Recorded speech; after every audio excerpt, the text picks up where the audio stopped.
off the dragons, and if Matt does cast the Hordeling Outburst, so 4 damage off the goblin tokens, another 4 from the Foundry Street Denizen, and 2 off the Zergo, so that's 10.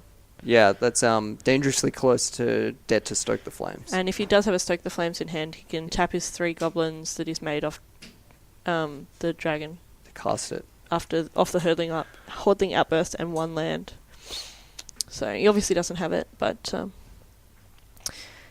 Justin had the potential to be just dead there. Yep. Deciding that's enough. Yeah, he's not going to get there. Yep. Brutal. So, I mean, that's kind of, these are the kind of two decks that are opposite ends of the spectrum in the format. You've got, I guess, the beat-em-up deck of the format in Ataka Red, beating the Esper Dragons. Yeah, the very slow, very grindy, very controlly Esper Dragons deck. So if you're Justin, how are you sideboarding at the moment? Personally, I'd be taking out the Foul-Tongue Invocations. I'd definitely be taking out... I don't think you can afford to take the pain off the Thoughtseize. Yeah. When red will essentially always draw something relevant. If you're trading it for a dragon fodder or something like that, it's kind of... You're not really doing anything. Yeah. Because you're taking 2 damage to save a potential 2 damage. It's potentially more if the goblins hang around, but at the moment he definitely wants to be boarding in the Bile Blights, the Drown in Sorrows, and possibly Ultimate Price. Yeah, coming in. So I mean, if I'm Matthew, I'm looking to bring in Eidolon of the Great Revel. That is potentially Roast. Potentially Goblin Rebel Master, because you don't anticipate a lot of blockers. Yeah. Yeah, I mean, I'm not sure. What are you taking out for those, do you think?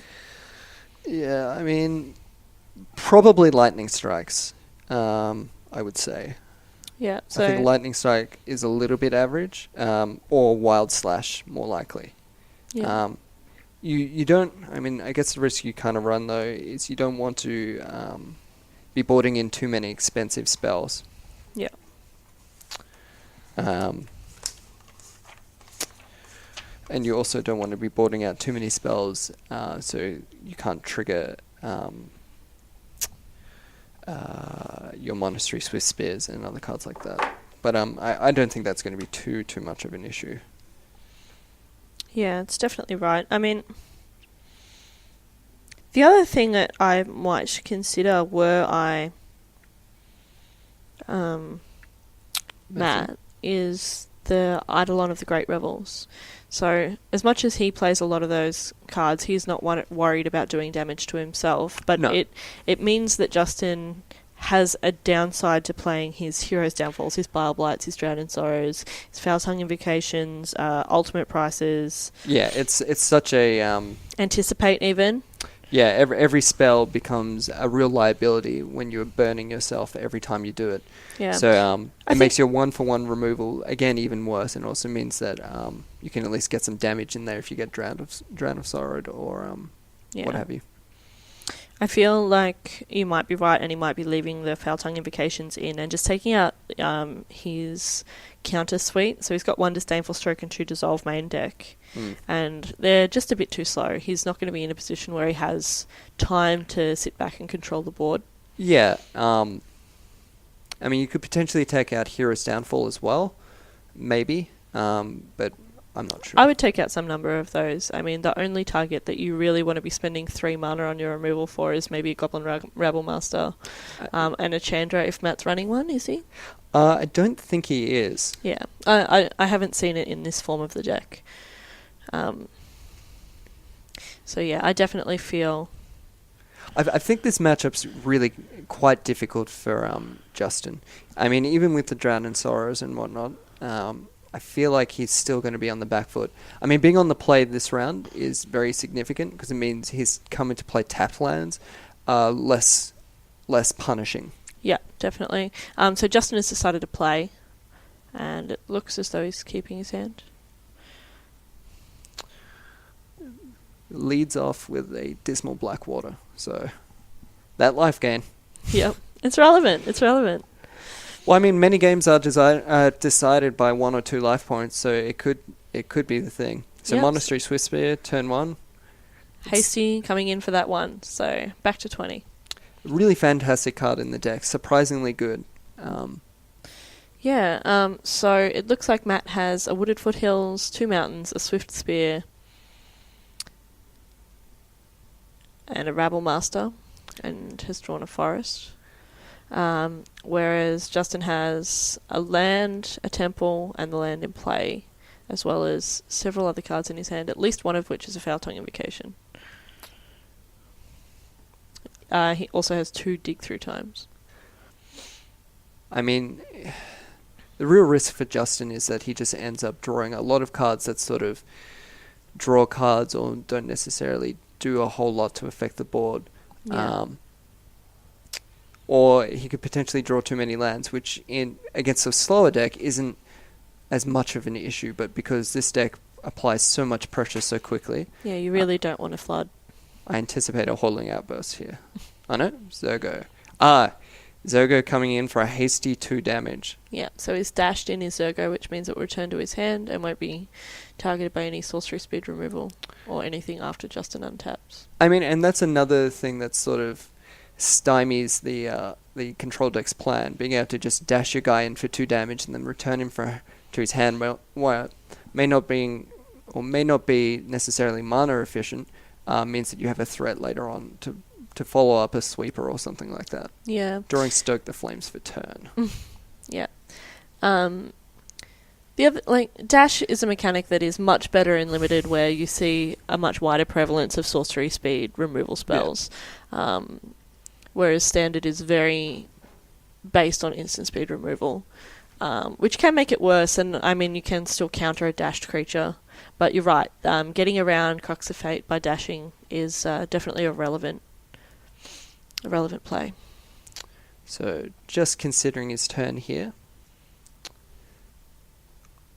I mean, if you were in Matt's position, what would you do here? He's got a couple of options. He could potentially dash Zergo, play a Rabble Master. He has a Stoke the Flames, but I don't think that's necessarily what he wants to be doing. Yeah. I think I'd play a Rabble Master here. You, no? Okay. So, I mean, I guess what he's doing there is playing, or potentially playing around a Silumgar's Scorn. Yeah, so the Silumgar's Scorn in response to the Rabble Master would get the Monastery Swift Spear, which I'd be happy to trade for a Rabble Master. Okay. And the same if Justin had chosen to play it before combat, before the Goblin appeared. Okay. So Matt not having any 1-drops in hand. I feel like he might be going a little bit slow. Yeah, I feel like Matt hasn't had the rush out of the gate start that he really needed against Justin this game. He's drawn quite a few lands so far. Yeah. I mean, Justin's overall game plan is definitely to get to the late game and be able to start casting more than one spell or having a dragon and a counter spell or something like that. So the longer the game goes, the more he benefits. Yeah, that's definitely true. So that artifact that just came down was a Hall of Triumph. So what it does is it will pump your creatures. So that's pretty good. It's kind of like an equipment. Kind of. It's more of an overall... Or a moon effect or something like that. Yeah, so as Hall of Triumph enters the battlefield, you choose a colour. Creatures you control of the chosen colour get +1/+1. Costs 3 to play. Pretty good. It's definitely good when you're playing a monocoloured deck, yeah. Well, it means you can... Yeah, and it means you can, again, somewhat blank those removal spells or sweepers by having just one threat or maybe 2 threats and holding some back in your hand. Yep. Yeah. It also means that, for instance, the Monastery Swift Spear would now survive a Giant Sorrow. Yes, that's actually incredibly relevant. So, Goblin Rebel Master coming down. He's got the 1 mana to pay for Silumgar's Scorn, potentially, and it resolves. So, I anticipate some Goblin tokens in the future. Loving that part, aren't we?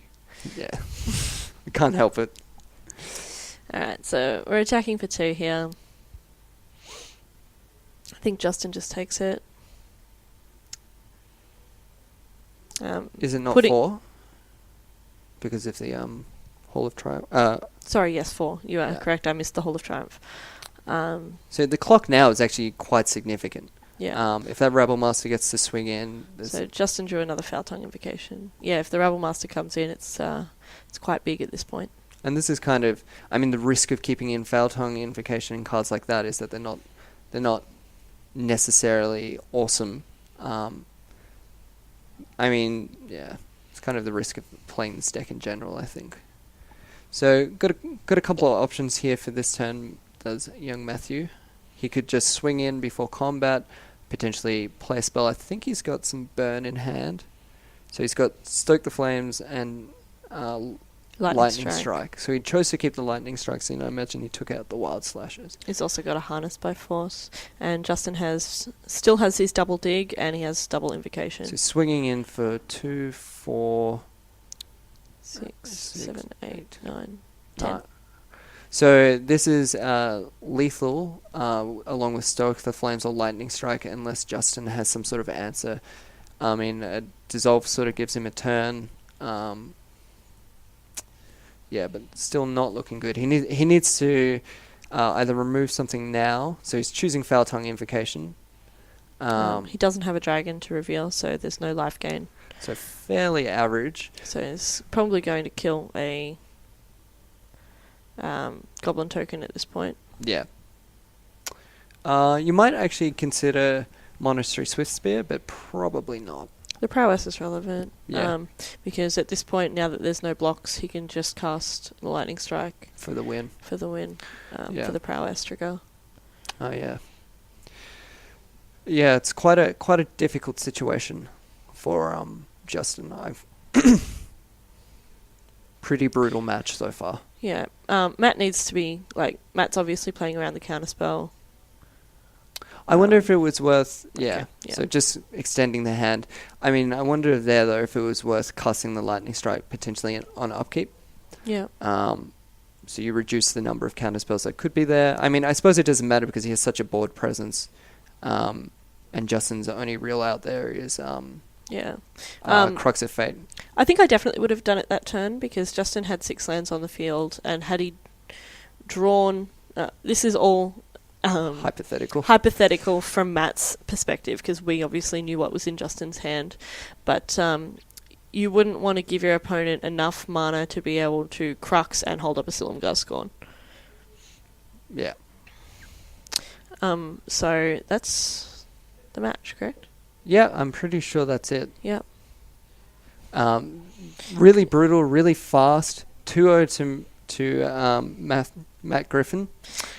So he'll be going on into the next round 2-0. 2-0, yep. So that's quite a significant advantage. Really brutal, fast game. As the red deck is prone to do, I think that's why you would choose it in this format.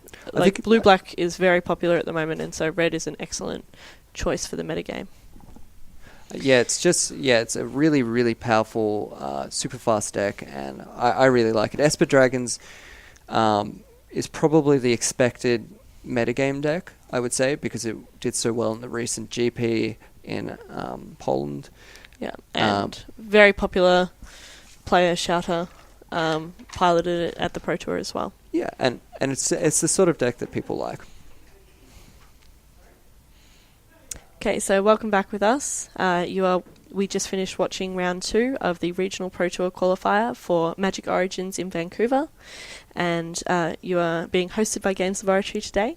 And my name's Malvina Rowe. I'm Alex Johnston, and we'll be back very shortly for round 3.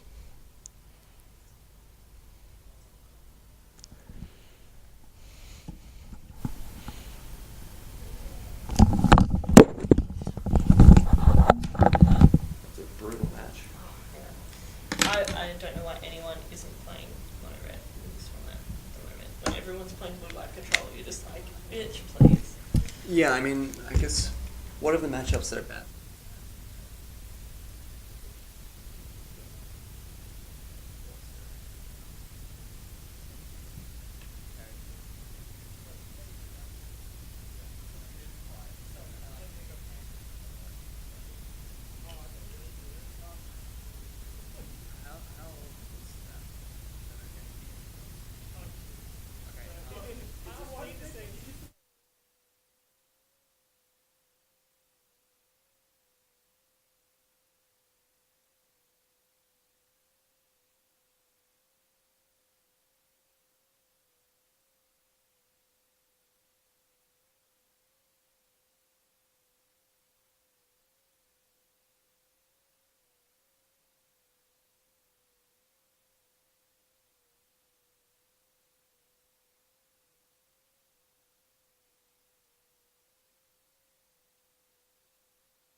Yo, yo, yo. Is this loud enough? Yeah. Okay, no worries.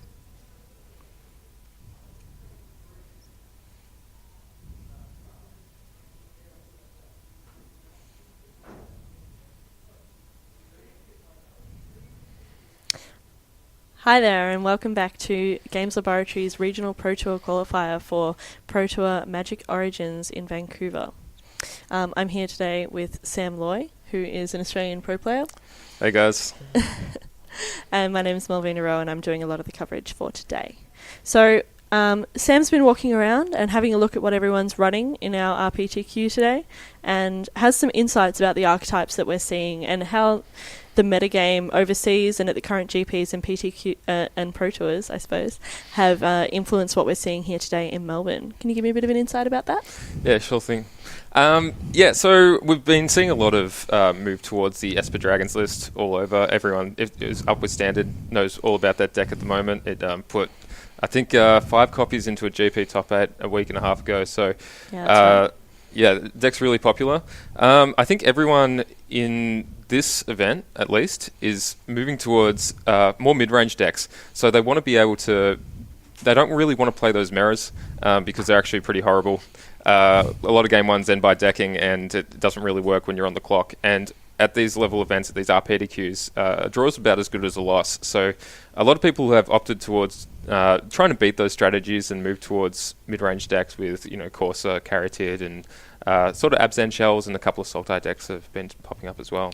It's really interesting considering what we saw. As you said, we saw at Providence last week 5 Esper Dragons in the top 8, and we saw a big range at the most recent Pro Tour in Brussels, but we saw red and dragons in the finals, and it was obvious that they were quite outclassing the mid-range decks in that top 8.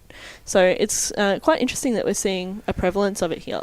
Yeah, it is a thing that it's really build dependent as well. So like the decks at the Pro Tour that were mid-range were all in the last thing, and no one was used to these new powerful dragons in the format. Yeah. Now everyone's had a couple of weeks to deal with that, and they're moving more towards attrition strategies with things like Den Protectors and Death Mist Raptors, along with their Elspeths and Siege Runners and those sort of things. And just trying to cope with the movement in the metagame and the fact that it's a really new format right now. Otherwise, because in Fate Reforged and Khan's Constructed, it was very similar and there wasn't that much movement. But with Dragons coming in, there's been a really big change. And people are really trying to attack the best deck in the format, which is Esper Dragons. Yeah, you're definitely right. I'm not sure if you're right about your assessment about the best deck, but you're definitely right about the reason that everyone's playing mid-range at the moment. You did make a quick mention of how awful the mirror match is. Yeah, it's horrible. Yeah, we saw one last night at F&M when we were streaming as well, and it's, as you mentioned, the Death Mist Raptors, the Den Protectors, it clogs up the board really quickly, and you don't get a lot of movement. I definitely think that it's a lot more dynamic than it was previously, though. There's a lot more cards in the pool now which are actually constructed playable. Before this set came in, it was almost like the best cards just made you play them because they were just so good. But now there's, maybe about 120 cards worth of deck in every archetype. So you really have a lot of choices to make, and that means that there's a lot of variations in the deck list, and there's a lot of ways to break through stalls and those sort of things. Yeah, you're definitely right. And it makes sideboarding all the more important as well. Sure. Sideboard choices as well as like in individual games. So you have to think about what you're putting into your 15 and what that's going to give you access to in different matchups. Yeah, absolutely. That's one of the things that we did a little bit of testing for this event. I'm not qualified, so I just helped out a couple of my mates who live pretty close to me, and I like playing Magic, so we did a little bit of testing, and we found that before you used to have like these 15 card sideboards, which 4 cards here, 4 cards here, 3 cards here, 2 cards here, and that was your sideboard, and it was pretty easy to put together. You had some choices, but what you needed to beat was really obvious. Yeah. But there's a lot of leveling going on in this in these sideboards here today. There's a lot of people who are trying to work out what their opponents are likely to bring in and then beat that strategy rather than their game one strategy. Yeah, instead of what they've seen, because the sideboards in the current standard format are very transformative. Absolutely. Yeah. So that's what we've seen here today, and we've spoken a little bit about what's popular recently, but what would you have expected to see before you came in? Like, Melbourne has a very set metagame normally, where you have people who are very distinctly biased one way or the other about what kind of decks that they'll play before they go into a tournament, regardless of the current metagame around the world. Yeah, Melbourne is... well, it's kind of weird here because of the RPTQ system. We have quite a lot of people from Melbourne here. We are in Melbourne, and Melbourne has, I think, 15 qualifiers or something like that. Yes. So it's a reasonably large number for the area that we're pulling from Melbourne. But yeah, the Melbourne metagame is normally really mid-rangey and control-y. So people, at least in this environment, have previously trended towards Abzan control. And that's sort of where they like to be, and they get on a deck at the start of the format. They don't really like moving that much, especially when it's that good. Like, that deck has been, really, really powerful for the entire time Khans has been out. And so at least in this sort of format, and for Melbourne, it tends to be really mid-rangey and green. Other places in the country, and like in New Zealand and things like that, tend to vary a little bit more, and people tend to change decks depending on the meta, week to week, that sort of thing. Yeah.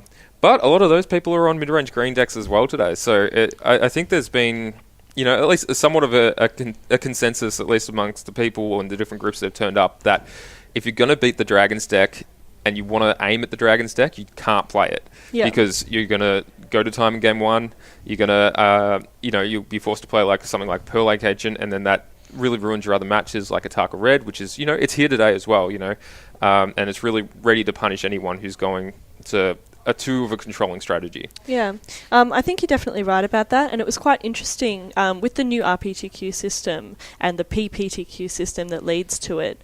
I played several of them this season, and at the start of the season, you did see lots of the mid-range decks, and most of the top 8s were populated by those mid-range decks, and they were very grindy and they were very board stall.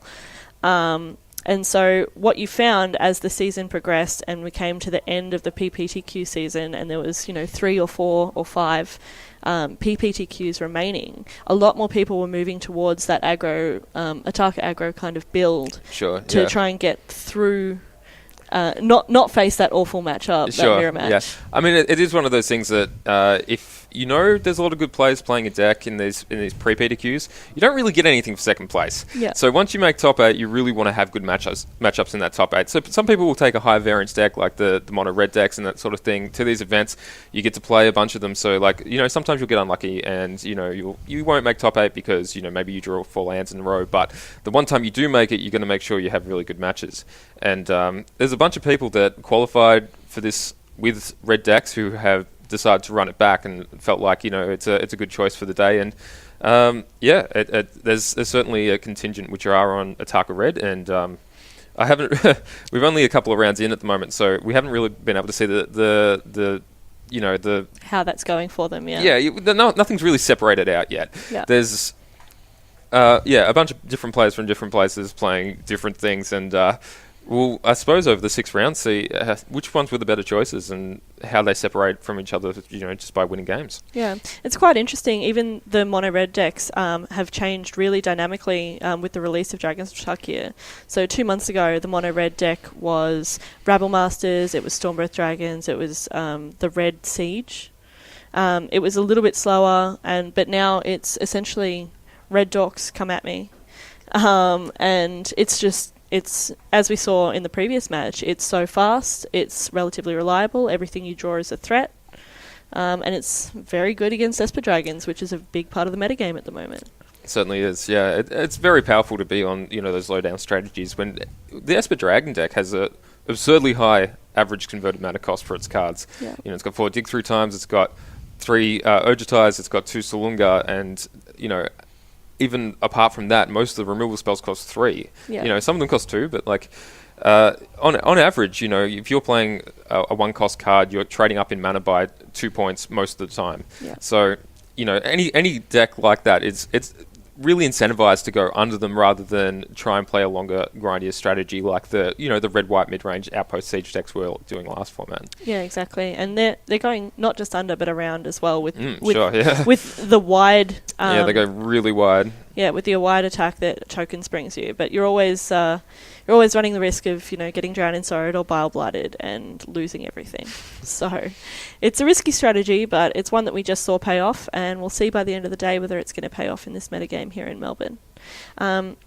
So you most recently played on the Pro Tour in Washington. Yeah, I was. The one I most recently played on was Pro Tour Fate Reforged, which was modern format in Washington a couple of months ago. How'd that go for you? Awfully, horribly. My my drafts went okay, and my constructed went, it just didn't go well. What were you piloting? I ended up playing Abzan, or Junk, or whatever you'd like to call it. So Tarmogoyfs and Siege Rhinos, and we played the full 4 Tassigas and all that stuff, and in testing, it was strong? Oh, very strong. I mean, the deck is most probably the best deck in that format, and it's really format warping at the moment. We had people do really well with it, like PJ, who unfortunately has gone 0-2 today, but he's already qualified for Pro Tour Vancouver. He was just playing for the plane flight. So he played it for, I think, a top 25 finish. After we tested it and all that sort of stuff, so it went horribly for me, but for other people it did a lot better. So it can be so dependent on your matchups. I mean, you have bad days, good days, whatever. Exactly right. On the topic of Pro Tour Washington, we're now going to cut to Game Plus's Planeswalker Plus segment. It's a cutout from GP Washington with an interview with LSV.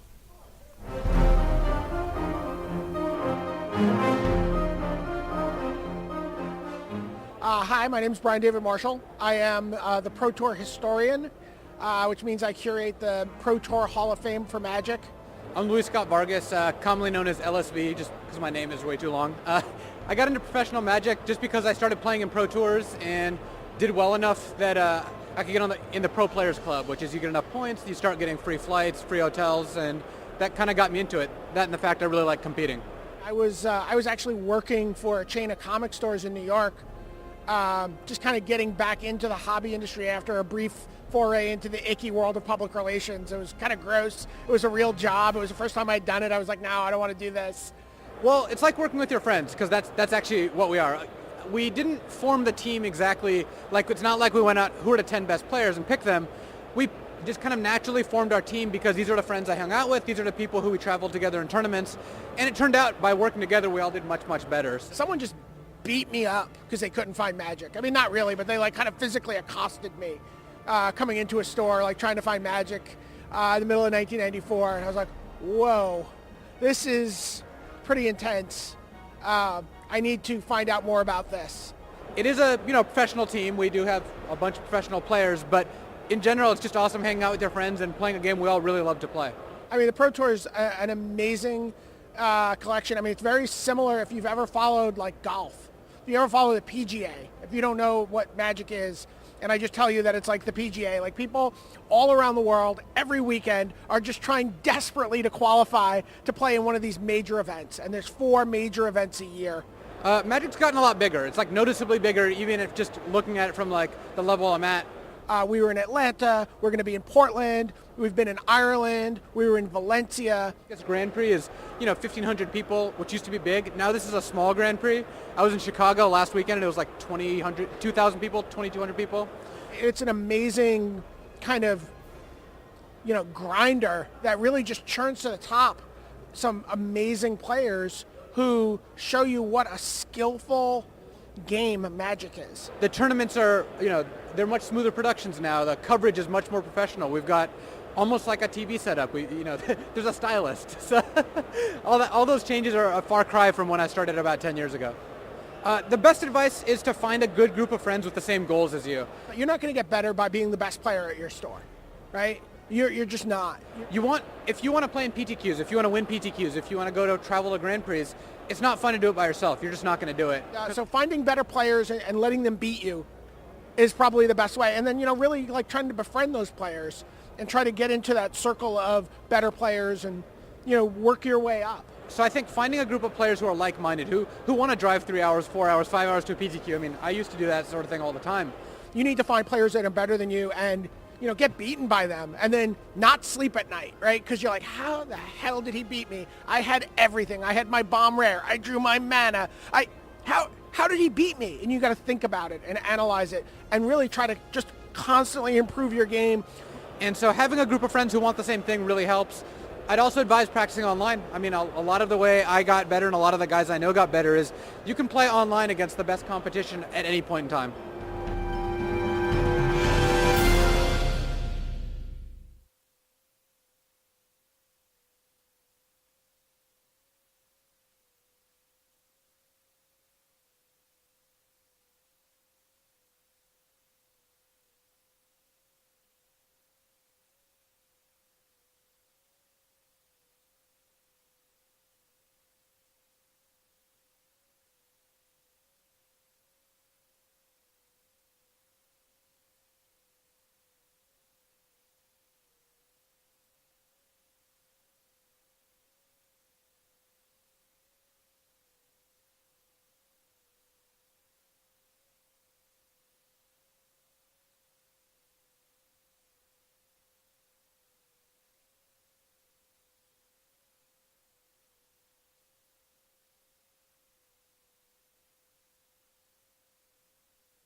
Hi there and welcome back. You're joining us for the Regional Pro Tour qualifier hosted by Games Laboratory for the Magic Pro Tour for Magic Origins in Vancouver. My name's Molly. Hi, I'm Dean. And we'll be your commentators for round 3. Okay, so we've got coming up Luke Mulcahy versus Tim Hughes. Luke Mulcahy's been a mainstay of Melbourne Magic for quite a while. Same with Tim, but Luke's actually been lucky enough to get on the Pro Tour a couple of times. Tim is a pretty strong player. I'm pretty sure he hasn't gone onto the PT as of yet. No, he hasn't. But yeah, hopefully he can get there today. He's got Luke standing in his way. Yeah. Tim is a characteristic control player, and we can see that today by him playing the Esper Dragon control. And what's Luke on? Luke is playing Red-Green Dragons today. Luke has taken a mulligan, starting off with Elvish Mystic. Tim has kept his 7. Okay. Okay, so hopefully... sorry. So what Luke has in his hand is got Radiclaw Mystic, a Stormbreath Dragon, and a Death Mist Raptor.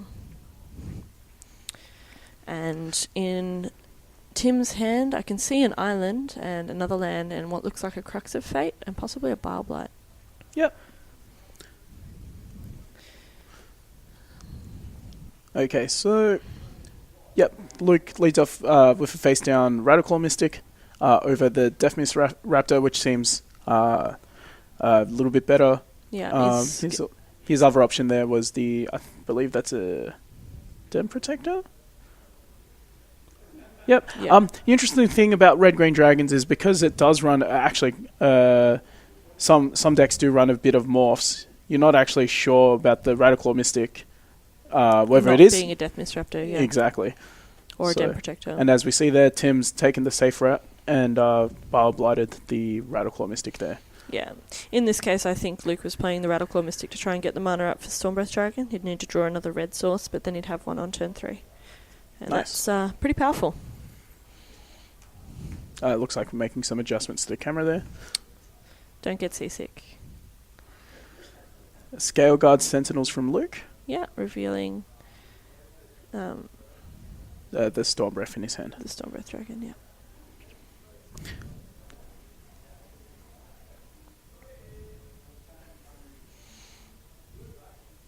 Yeah, so depending on what's in Tim's hand, he's got quite a lot of options here. Yeah. That land, is that an island? Sorry, or a swamp? we are working on updating the names there. It's happening now. Tim Hughes is definitely not playing Ataka Red, and Luke Mulcahy is definitely not playing Esper Dragons. Also apologise that we're quite crooked on camera right now. So that very faded land on Tim Hughes' side of the board is definitely a swamp. Yep. So he's casting a Thoughtseize off it. So, keen observers will notice that, yes, this is the third round of Esper Dragons, but that's just... I believe it is quite a bit of the metagame today. It's just an indication of what's happening here in Melbourne. I believe Sam Loy covered that in the interview. Yeah, even just my quick observations of the floor, a lot of the players have chosen Esper Dragons today. So it looks like a temple. Okay. It looks like from Luke's end, he's pretty much all in on his dorks there. Stormbreath Dragon in hand. Just like everything being met with removal from Tim. Yeah, and Tim knows that the dragon's in his hand, so I can't imagine it resolves, or if it does, I can't imagine it dealing damage. Well, the other thing is that Luke needs another red source to resolve any dragon. That's correct. So, yep, Foul Tongue from Tim, revealing Ojutai. Yep.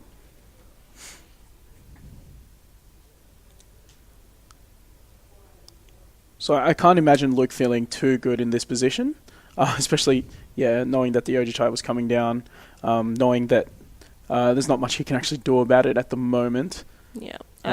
Red-Green Dragons has a poor matchup with Esper. Unless it can outrace them, generally it falls down pretty hard to the control and removal suite that Esper runs. It's really blue-black as well. It's just the white splash for the Ojutai. So we're at 17 apiece for the players. That's correct. Foothills. Yeah, so now, unfortunately, Luke is getting all the lands. He can cast his dragon. He can cast one of his dragons, yeah. But he can't be feeling too good. Knowing that Tim most likely has a counterspell here. Especially after attacking with the Ojutai there, getting in a 3 anticipate. So what Tim actually has in hand, he has an Island, a Swamp, and a Silumgar's Scorn. And he picked up a Hero's Downfall off that Ojutai trigger last turn. So he has all of the answers for Luke's dragons. Okay. Well, let's see what Luke can pull out from here. Luke, being a strong player, he has been known as the aggro player for quite a long time. Yep. A couple of seasons ago, he was running Collective Blessing Mana Dork deck, though. So Luke's to great effect. He top-8'd some PTQs with that. Luke's evolved from playing his own brews to just playing what he feels comfortable with. That's actually good as well. Yeah. So red-green very much in Luke's wheelhouse, knowing Luke personally. And we were saying that before. There's no point in playing the best deck in the format if you're not comfortable with it and you don't feel that you can that you can beat other good players who are piloting that deck. Agreed. Any new player can pick up an Esper Dragons. It doesn't mean that they can play it well. Yeah. Although that being said, just murmurs on the floor. A lot of the players, while they are good, they have just picked up Esper Dragons in the last couple of events. So mainly because pretty much being the breakout deck of Krakow, no one really knew how strong it was before that tournament. It didn't actually do that well. Like, even though it did well in the Pro Tour, it wasn't actually in the top 8 as such. Blue-black being the choice. So there's some humour coming out down there on the tables. When Tim anticipated last turn, Luke jokingly said, brick, brick, brick. But unfortunately for Luke, Tim found a Foul Tongue invocation off it. Yeah. So Tim's hand's just full of good stuff at the moment. Yeah.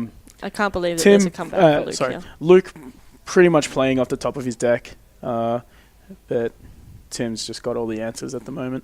Yeah. The control player is well and truly in control. Yeah. And there's a Dragon Lord. So Tim's got 2 dragons out. Esper Dragons, sticking to its name. So yeah, that's the Drifting Death, I believe. Correct. Yeah. So he will. So yeah, not many people know, or not many people remember, that if Drifting Death actually triggers from any dragon attacking. So Luke's lost his elves there. Top deck, another land for Luke. Yeah, and it scoops them up. So going to sideboard. Looking at Tim's sideboard, he's got the pretty typical sideboard for Esper Dragons. There's 1 Dragonlord Silumgar, 1 Bile Blight, 1 Thoughtseize, 2 Duress, 2 Disdainful Strokes, 2 Dragonlord Prerogatives, 2 Tassigars, 3 Drown in Sorrows, and 1 Ugin the Spirit Dragon. What do you think he's going to be bringing in here? In this case, I'd definitely bring in the Thoughtseize and the 2 Duress. Most of Luke's threats are in creature form, so he definitely wants to be able to have control over Luke's hand before the ramp takes effect. Is there any consideration towards Drown in Sorrows? Taking out the mana dorks is definitely relevant. Drown in Sorrows will also hit Den Protectors, and I believe that's it in his deck. So there can be a consideration. It depends on which route Tim wants to take. It depends if he wants to be the more sit-back control or if he wants to let Luke commit to the board and then pull the rug out.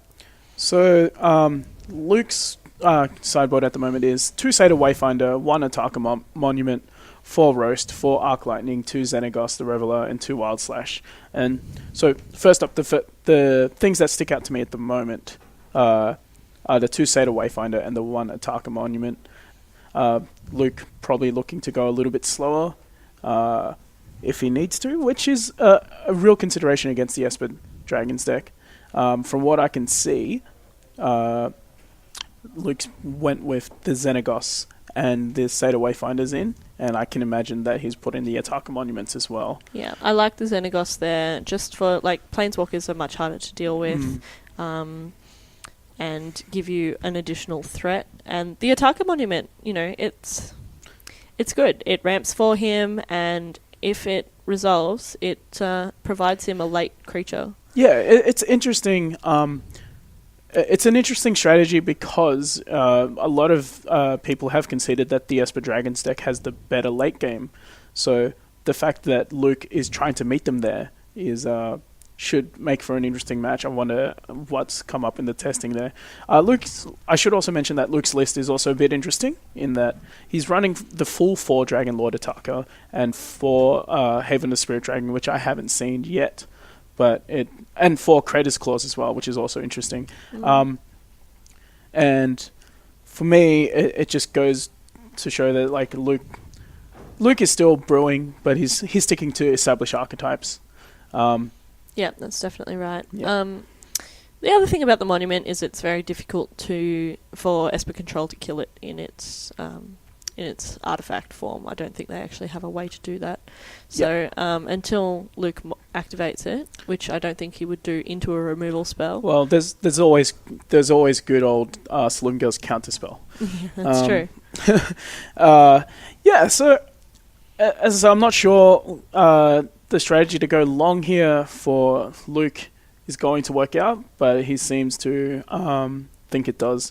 And you're right. In the main deck, and in the sideboard. He's gone down that route that you just outlined as well. He took his Elvish Mystics out and put the Satyr Wayfinders in, I believe. The Xenagos have definitely come out. So yep. Okay, so it looks like both players have kept. And, so Luke's led off with a land, no Mystic. He might have taken them out. He might not have. he took them out. Yeah, he took them out? Yeah. And a Temple from Tim. The players are joking about the fact that they have the same sleeves, which can be relevant considering that Tim is playing Dragonlord Silumgar. Wouldn't want to shuffle a Storm Breath Dragon in by mistake. Yep.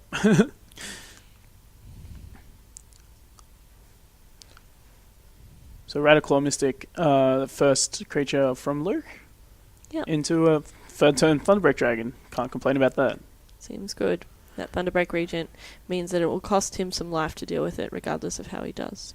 Except for a Foul Tongue Invocation. However, it appears that he's taken those out during sideboarding. We're unsure currently of what is put back in. Well, if he has the Foul Tongue, then the Radiclaw gets sacrificed. Yeah, exactly. So he'd have to have removal and Foul Tongue. So it looks like Luke's hand he's got Storm Breath, 2 lands. Seder Wayfinder and a Kratos Claws. Kratos Claws, nice. So how do you like Kratos Claws in this matchup? I love it as long as he's tapped out. As long as the control player is tapped out. Okay. And control players in this matchup, in playing this current deck, do tap out. They tap out for their dragons. And it means that, you can Kratos Claws them to the face for 5. Yeah, I've heard a lot of talk about blue-black being like traditional draw go, but I don't remember, Sphinx's, like during Sphinx's Revelation era, which was pretty much draw go, that deck tapping out on turn 5, turn 6. No, ever. In their main phase. So Seder Wayfinder from Luke. The only time that they would have done that was for Supreme Verdict. Yeah, so Seder Wayfinder from Luke, We're going to try and get the graveyard into view here. But what he drew was it was only 1 land. It was the Haven of the Spirit Dragon, which he did take. There was a Death Mist Raptor, a Den Protector, and another card. Nice.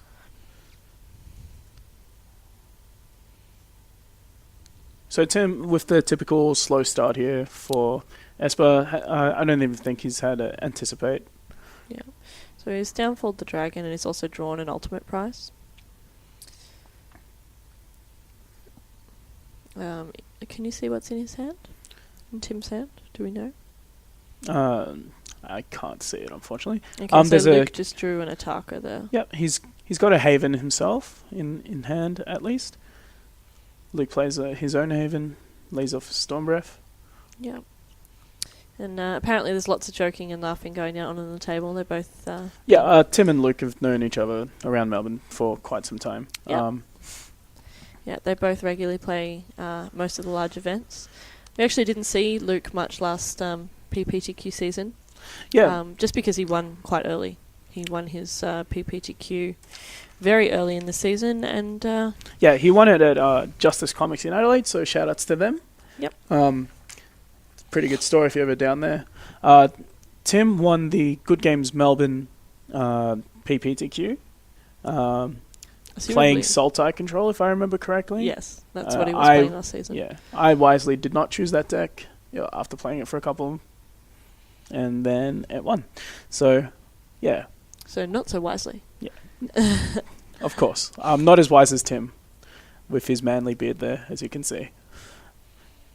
So Luke's characteristic hat, you'll never see him without it. So. Tim's resolved Ashiok here and managed to snag a Radical Mystic, and Storm Breath again from Luke. I think Ashiok is a very strong card in this matchup, just because, as I said previously, most of Luke's threats are creature based, and so got that ultimate price out of his hand. Yeah. I feel like Tim's got his game plan locked here, just going to protect his Ashiok, hopefully steal something good. He is on 6, so... That's also a thing. If Luke can drop that Ataka next turn, then there's a really relevant clock here. Yep, and Luke hasn't tried to cast a Kratos Clause in this match yet, so... there's no reason for Tim to suspect it's in his hand. Luke does run the full 4, whereas most typical lists have 2. I believe that's correct, yeah. Yeah. Yep, so Tim's just contemplating what to do here. Yep. Yeah, they're moving back onto interview, thank you. We're going to thank them after that match. Yeah. Okay, so... We always appreciate it. So 20 versus 6? 19 versus 6. 19 versus 6? Nice. Yeah. Ashiok activation here. 2 really reasonable targets there. Yep. But for on the side of Luke, though, I don't think he's revealed... He hasn't revealed a Kratos Clause. So that backup plan. He hasn't revealed any the Ataka Monument. There we go. So Luke can Kratos Clause for 6, yeah. 1, 2, 3, 4, 5, 6. Yep. Yeah. I'm going to guess he's doing that first. Yeah. Sure. So looks like the 4 credit clause they're paying off for Luke. I still doubt that Tim can guess if Luke is playing the full 4. Again, very atypical for this. He wouldn't expect for that, this list, despite how quirky Luke can be. Yeah. Do you think there'll be any additional sideboarding going on here? Like, we can see that they are, but what do you feel might happen? I'm not sure. Like, the thing is, with Tim's sideboard, there's nothing in there that that you would want to bring in against Kratos Claws, because whatever you bring in against Kratos Claws is going to dilute your plan against Luke's Dragons. If you bring in, let's say, the extra Duress doesn't hit the Kratos Claws there. Luke's backup plan paying off here. I still feel that Tim has the upper hand in this matchup and therefore doesn't want to dilute his deck too much. I agree with you. Correct. It just played out quite well for Luke in that game. Yeah. Look, in terms of that, Luke knows, and most red-green players know that they're the underdog in this matchup. So what they need to do is just find any kind of spiking angle, and by that I mean the low percentage that Kratos Claws gives you is worth it, because this matchup is really bad. Yeah. So, but anything to get that edge, and if you're expecting, if Luke can only really play red-green today, like in terms of his own play skill, he's got to improve this Esper Dragons matchup, because as we've seen, it's just everywhere. Yep. And but I mean, we see it every day. You see it in every situation where you might get a bad matchup, and then the player who really just should win this matchup has a bad draw, or they flat out, or they're just unlucky. Yeah. And, you know, Fireball to the face is usually a good way to punish bad draws. it's very unlucky. So, just getting word from the floor, Tim has taken out Thoughtseize and Heroes Downfall. And he also took out a Dragon Lord Ojutai. Yeah. Luke's taken out Coursers. He took out one Courser for the Atarkus Monument, which must not have come in last game. Okay, interesting. So, yeah, Tim's taking out one Dragon Lord Ojutai, which leaves him with 2 left in the deck. And taking out the Thoughtseize leaves him with 2 as well. Yeah, I'm interested what he put in for those. Tim is a very quick sideboarder, so it's very hard to see what he's put in. He's learnt over many years of playing Control that he needs to play quickly to not go to time. I suspect it might be Drown in Sorrows, especially after seeing the State of Wayfinder. It means that it does something more often. He did essentially die to Dorks that game, so... Yeah, that's true. You know, Luke was never going to be able to Kratos Claws him for 20, so... Yeah. So we'll see how this one plays out. So he put in a Foul Tongue Invocation. Interesting. But, yeah, our hand watcher is saying that Tim was playing a shell game with his sideboard. Okay. So, as we saw, he sideboarded very quickly, and he might just be slow rolling us as well. Yeah. Tim loves the big reveal, so... Yeah, like, Foul Tongue doesn't seem the best in this matchup when we saw there, and we just discussed, with Luke attacking with Mana Docs. So, we'll see.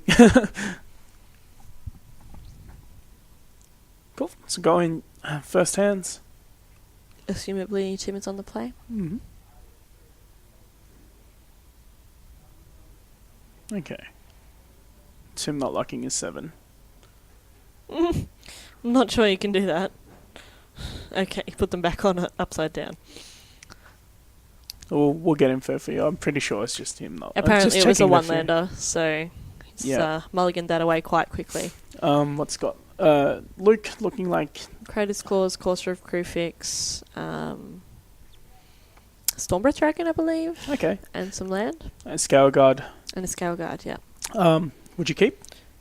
Luke's still waiting for Tim to make his so decision. Luke's total hand is Courser, Kratos Claws, Stormbreath Dragon, Forest, Temple, Mountain, and Sentinels. I'd keep that. The 3 land is the most important part there. As soon as you get your Courser up and running, the rest of your hand will take off. If that was a 2-land hand with, for instance, another dragon in it, I probably wouldn't have kept. So you don't think Luke might dig for a mana dork, or do you think he just plays with this, try and lead off with the Sentinels? So that's the plan there? Yeah. That's what I would say. He'll lead out with the Temple and then turn 2. Nice. Start the clock. Yep, agreed. Would you dig for a mana dork? Unfortunately, it looks like Tim's going down to 5. Another 1-lander for him. It looks like Luke's keep is looking pretty sweet. I mean, even if Tim has a count as well, Luke can respond with the Corsair and hopefully take the game from there for Yeah. Do you think you would have obviously you wouldn't now with your opponent going to 5, but would you have looked for a mana dork? In this matchup, I would be thinking about it, but I mean, Scale Guard is pretty strong as a 3/4 on turn 2. You got to remember that Storm Breath is a dragon, wrong plane, but right abilities. Okay, so hopefully a good 5 for Tim here. It doesn't look like he's got much land. No, but I mean, he's got more land than he had in the first 2 hands, so he's got that going. He does only have 2 there, and he's shifted that to the bottom with his Skyland.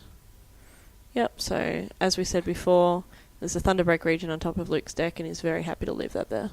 Mm-hmm. So Luke never one to underestimate any match, but if it was me personally, I'd be feeling pretty relaxed against As Luke. Yeah. But again, Luke, being a strong player, respects all his opponents, respects all situations. He'll be playing to best of his ability. Yeah, Luke is a very deliberate player who likes to analyze all lines. Yeah, and Tim won't be in the throes of despair here either. I've seen a lot of players win from 5, especially control decks. If you just get some draw spells happening, or a Planeswalker, or some kind of card advantage, can definitely come back. And Tim knows that. He's been playing control for a long time. Yeah, I agree. I was about to say the same thing. Tim is a consummate control player. He knows when the end is nigh and is not nigh yet. Yep. Looks like Luke's added Raptor to his awesome hand. I think he plays untapped land Corsair here. I don't think it's that straightforward. I can see why Luke is thinking about this play, especially with the foothills, and especially because his opponent's mulligan to 5. He can try and set up a bit more of a safer play rather than, which is the Corsair, or he can try and race out the gates here. Yeah, with the Raptor. With the Raptor, yeah. I actually don't hate the Raptor play, and then next turn play the Corsair and be able to play the land off the top. Yeah. I mean, there's an argument to be made that the Corsair is more important in this matchup, simply because just digging you deeper into your deck and finding more threats. Yeah.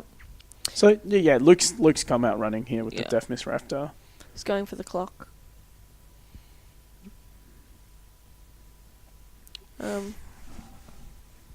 Okay, so there's an Urborg on the field, which is allowing Luke to tap his fetch land. Yes. Yeah, for those playing at home. I always have to check. That's fair. I have to check in the games as well that I play. Hero's Downfall meets that Deathmist Raptor. Yeah, and Luke's drawn an Ataka into his hand. Do you think the game will go on long enough for that Ataka to see play? I'm not sure. Tim's really holding his own, but I think Luke's going to drop a mountain and play a Thunderbreak Regent here. Well, yeah, when your deck's game plan is to just drop threat after threat to meet up with your opponent's answers, then and your opponent mulligans to 5, you can only be happy. Yeah. Yep, gain life. And so go. Here we go for Luke. For Tim. So, what are you hoping to draw here as Tim? you know that your opponent has a Stormbreath Dragon in hand. Mm-hmm. almost another downfall or an ultimate Sure. price. Looks like Tim drew a dig through time, so he might be able to get that. That's also... He can't cast it at the moment, unfortunately, but No.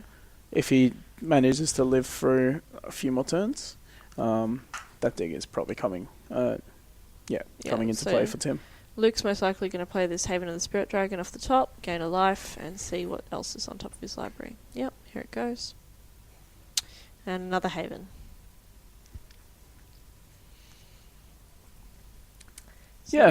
First time Haven got spoiled, I really thought it was a legendary land. I mean, it's a Haven of the Spirit Dragon, right? Not a Haven. But no, it's a normal, non-basic. Yeah. Thunderbreak here from Luke. It's interesting that he didn't play out his Stormbreath Dragon and attack as well. Considering he's trying to put the clock on. He's trying to get there before Tim recoups from only having 5 cards. Assuming that he's decided that. I think he might have reassessed the situation here, because Tim has been drawing the removal spells he needs. He's also been keeping up with lands. Yeah. So, again... Tim Luke drew another land that turn as well. Yeah, and that's the most important thing in this matchup for Tim. And I can only guess that Luke knows that. So, yeah, again, Luke reassessing the situation, which is definitely a good skill to have. Is there a Crux of Fate in And Tim's hand? I mean, Thunderbreak is still a good clock, right? It is, yeah. Yeah. So Luke playing to the best of his hand, playing to what Tim could have the best in his hand. Another Thunderbreak region on top there. Yeah. And this is the other thing here, like playing the Corsair as well is revealing the top of, revealing what's in Luke's hand, piece by piece, which can only help Tim. Yep. It means That is the inherent downside to the ridiculously good card that is Corsair. So. Yeah. Very minor, but I think it actually would help Tim in this matchup. So in this matchup, again, Tim is going to be the one analysing the situation more often than Luke, making sure that his removal matches up to whatever Luke can dish out.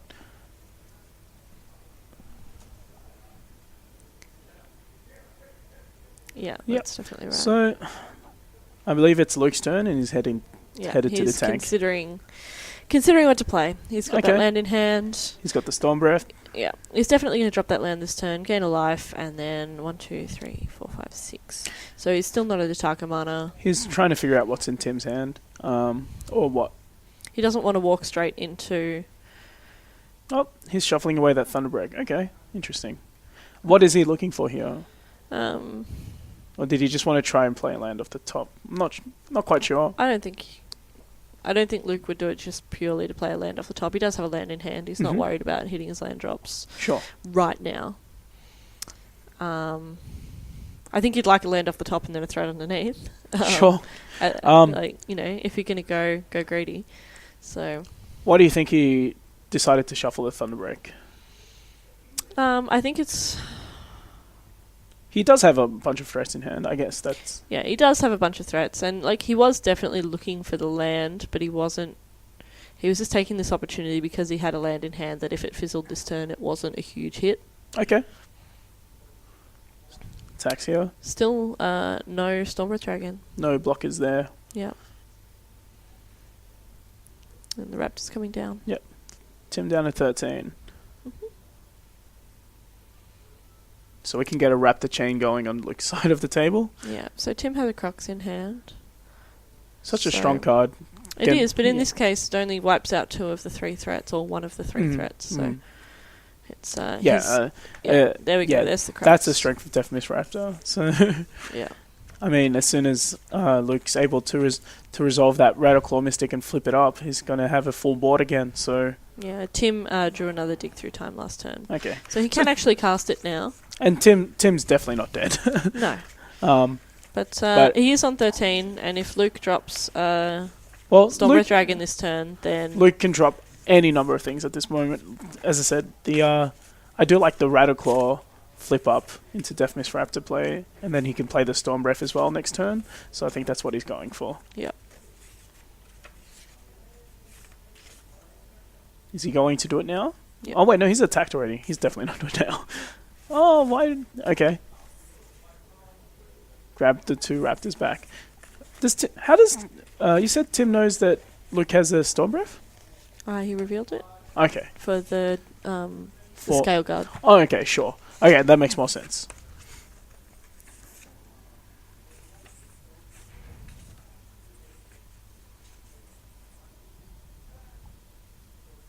I don't know what Luke's pondering here.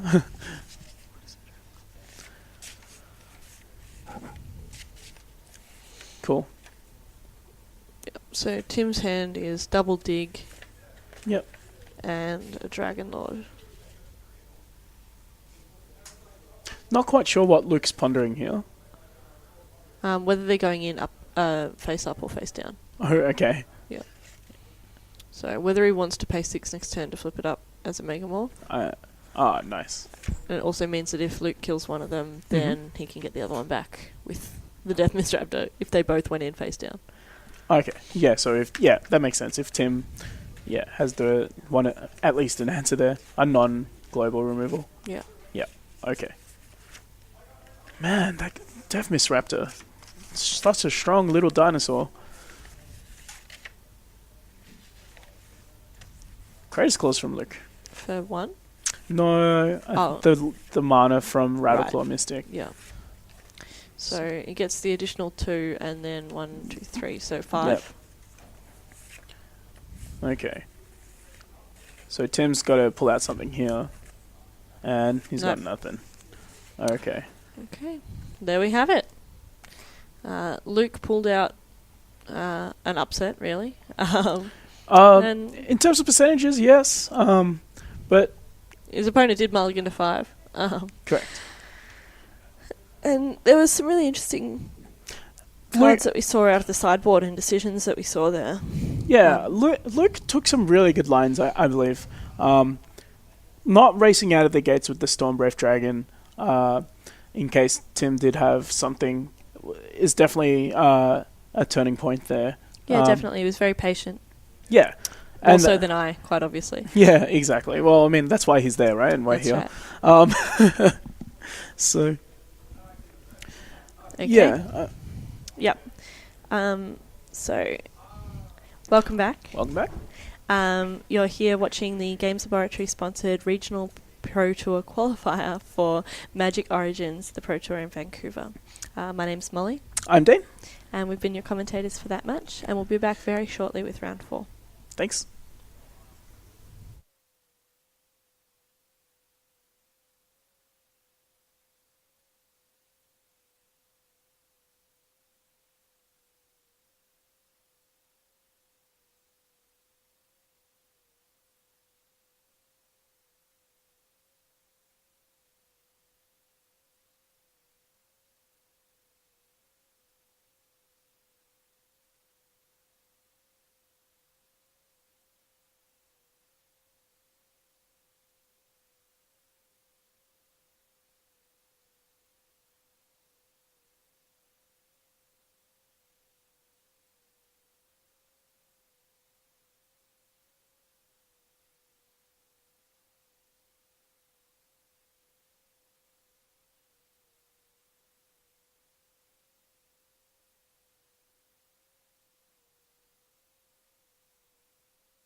Welcome back. I'm Dean Villanueva, and sitting with Alex Johnston.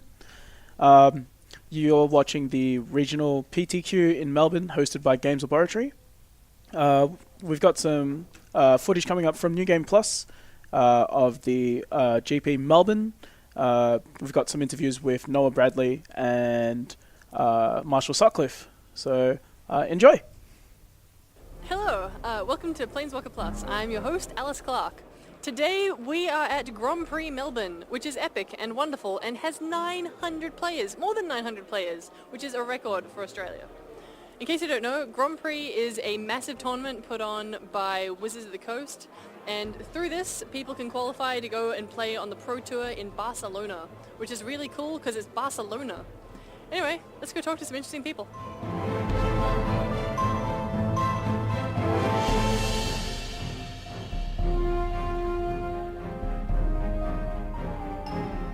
So, can you tell me, how does a Grand Prix work? What's the deal with this? What is it?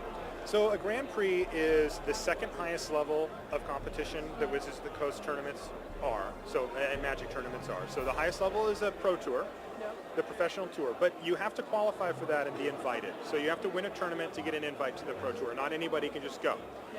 A Grand Prix is the highest level of open play, meaning anybody can come play in these tournaments. If you have the buy-in and you have a deck, you're in. And so these are the biggest tournaments as far as number of attendance go. They're not the biggest tournaments as far as money prizes go. That's the professional tour, the Pro Tour. But here, I mean, we've got over 900 players here in Melbourne. We had last year, we had one tournament with 4,500 players in Las Vegas. So wow. These things get massive. Yeah. And this is a chance for the everyday player, when a Grand Prix comes to their city, to come out and play at a professional level of Magic without having to qualify.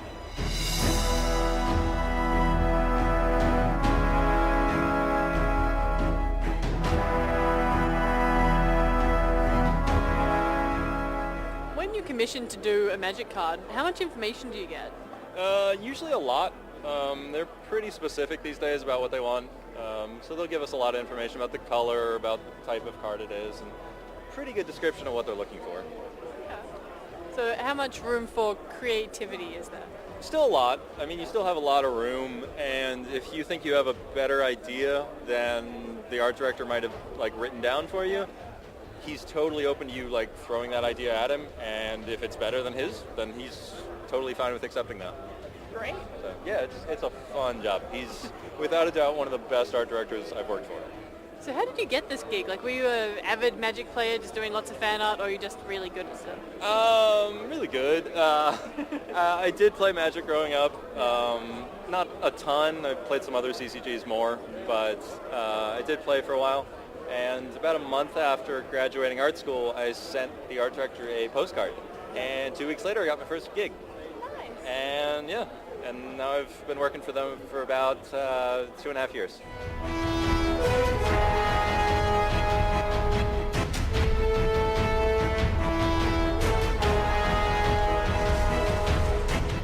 Describe an average commentating day and what you do. So commentating is really tough. You fly into a foreign city. It's always some amount of time zones away from wherever you're at. In this case, 17, although really -5 because of where I live. And then so you fly in, you get some sleep, hopefully, and you wake up and you hit the ground running. Basically, we come into the tournament area on the day of the tournament. We gather information that we're going to be using throughout the course of the day on the stream. So things like what players are here, which type of cards they're playing, what kind of decks are being played, stuff that we can use as storylines and narratives throughout the course of the weekend. Then the tournament actually starts and we go live on the air. So my job with the team is the play-by-play and host. So when the tournament starts on the stream, I'm the guy that says, hey, we're in Melbourne, here we are. And I start talking to people, and I'm supposed to be sort of engaging the audience in. And then when the games actually start, I'm the one that has to say what's going on, and I'll have an expert in the booth with me. And the expert is somebody who knows all the cards, knows all the formats, and I can try to get good information out of them. We do that for 6 rounds on the first day. Wow. And it's tough. I mean, your voice starts to go, you get sleepy. You have to concentrate really hard when you're in the booth, so it can be tough, but it's also really fun because it's watching Magic, so that's awesome. Go to sleep, wake up the next day, bright and early, because we have to do it again for a total of 9 rounds that day. Wow. Yeah, and that's for a Grand Prix. For the Pro Tour, we have 3 days of this, but those only happen 4 times a year, so it's not as much. And then that leads us to the top 8, which is, the last 8 players standing. We do an elimination bracket of 3 rounds to get our champion. I'll do a quick interview with the winner. We send them on their way, and then we go eat, and usually wake up the next morning and fly back home.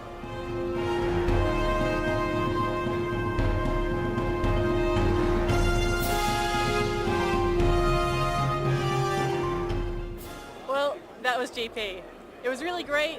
Lots of people lost, some people won, but overall I think we learned something about the meaning of Christmas.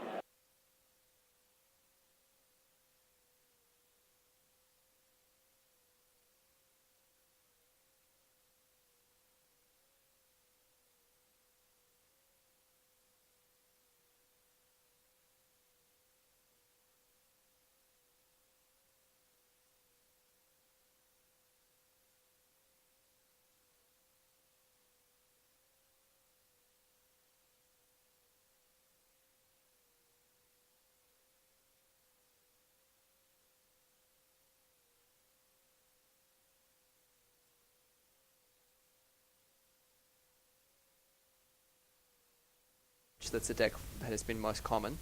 Okay. So you got to imagine that there's going to be a couple of copies of that in the top tables. Okay. Would you have gone with that deck choice today? Probably yes. Okay. Just because of the strong recent results at that GP, I think it's playing what I think is the best card in the format, which is Dig Through Time, and then it has a bunch of other really strong, efficient answers, and also poses some pretty strong questions to the metagame in the form of Ojutai. Okay. Well, I know we're in a standard tournament, but you do play quite a bit of Legacy yourself, having won the recent Melbourne Legacy League. So congrats on that. Thank you. So speaking of Dig Through Time, what do you think about that card in Legacy at the moment? I've only played it as a couple of copies in Shardless Agent, and I'm pretty undecided about it. Sometimes it feels absolutely amazing, but in that deck, sometimes it also feels like it's a little bit. I don't know. I feel like it's best in decks where you have where you're searching for very specific cards. So Okay. I think its place in Legacy is probably at its strongest in like a combo deck or something. So that like doesn't fit into the Shardless Agent decks, because that's not what they're trying to do? Well, I mean, yeah. I mean, I've only played it very little because I don't often play that deck. But I feel like, yeah, I'm not sure. Okay. Well, Undecided. I feel that's fair enough. If there was let's say the RPTQ was a Legacy tournament, what would you expect what would you play? I would play Sultai Delver because Okay. I've been playing that deck for... Undecided on the Dig Through Time. Yeah, Sultai Delver, I wouldn't play Dig Through Time in that, just because blue is typically a bit expensive. Okay. And it's not quite proactive enough. Okay. So what do you think the major difference is with the Dig Through Times in Standard and Legacy? Well, Standard, you have so much more time. Okay. So you don't have to worry so much about like a turn 3 combo deck. And you can get, because the cards you can search for, because you have so much more time, Sure. Can be more splashy, like a sweeper or an expensive threat or something. Okay. As opposed to Legacy, where you're kind of getting like often in Shardless Agent, your Dig Through Time would look like you would pick out like a Tarmogoyf and a Brainstorm, which is obviously very strong, but the effect those cards have on the board aren't as great as, say, like a Wrath of God effect or something like that. Sure. So, interesting. I've heard Dig Through Time being called pretty much an instant speed tutor, but it sounds like, especially that's what it does in Standard. Yeah. Yeah. It's a really strong card, and definitely deserves its banning in Modern, I think. Okay. because I feel like it's probably a bit strong for that Yep. format. What about, so you like it in Legacy at the moment? Yeah, I think it's a pretty good card. I mean, obviously decks like Show and Tell can play it. Yep. High Tide. I think it's probably pretty good in Miracles, where they are often where they do need very specific cards Sure. in certain matchups to just not die. Okay. Yeah, Okay. I think it's a fantastic card. So we've got our names of our next round. We've got Byron Mahalides and Don the Dutchman. We'll have his name up on screen, and you'll understand why I said the Dutchman. So Don, Sure, you don't want to give it a go? having a pretty good Dutch name. Fantastic. Did you want to give it a go, Alex? Probably not. Okay. I feel like I would just embarrass myself. Yeah.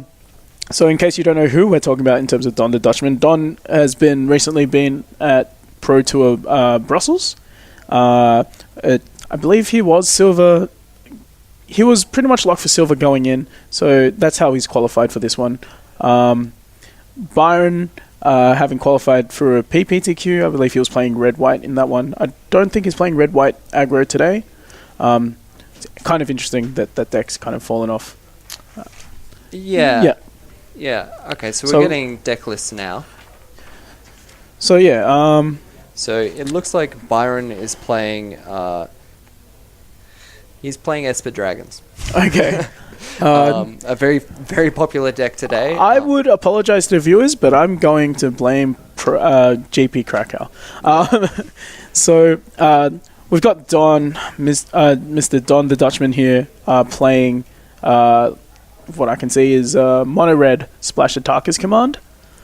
Yeah, so we've already had this matchup on camera before, and I definitely feel like it is in the favor of Mono Red, or Red Green, certainly in game one. Okay, sure. They just have such a fast clock, and they're able to fade one-for-one answers. Oh, it looks like we've already got into the match. Sorry about that. Sorry about that, guys. So we've got Azurgo leading out against with a Monetary Swift Spear against Byron here. Playing a second Swift Spear, so he's going to be cracking in for a reasonable amount of damage. I imagine these life totals are incorrect at this stage. Actually, no, it's sort of... no. Okay, so we're going to try and get the people on the floor to update the life total dice. Again, apologies. Looks like the Mono Red going way too fast, even faster than the coverage can keep up. Yep, so Vile Blight taking out a couple of Monastery Swift Spears. So that's a bit of a bummer for Don. But we'll see what he can follow this up with. So Zergo bashing in for another 2 damage. So as I was saying before, Mono Red has the ability to sort of fade a lot of the one-for-one answers. Okay. By virtue of the fact that it plays a lot of token creatures, so... Except for when you run into Bioblight. Yeah. With your double Swift Spear. Okay.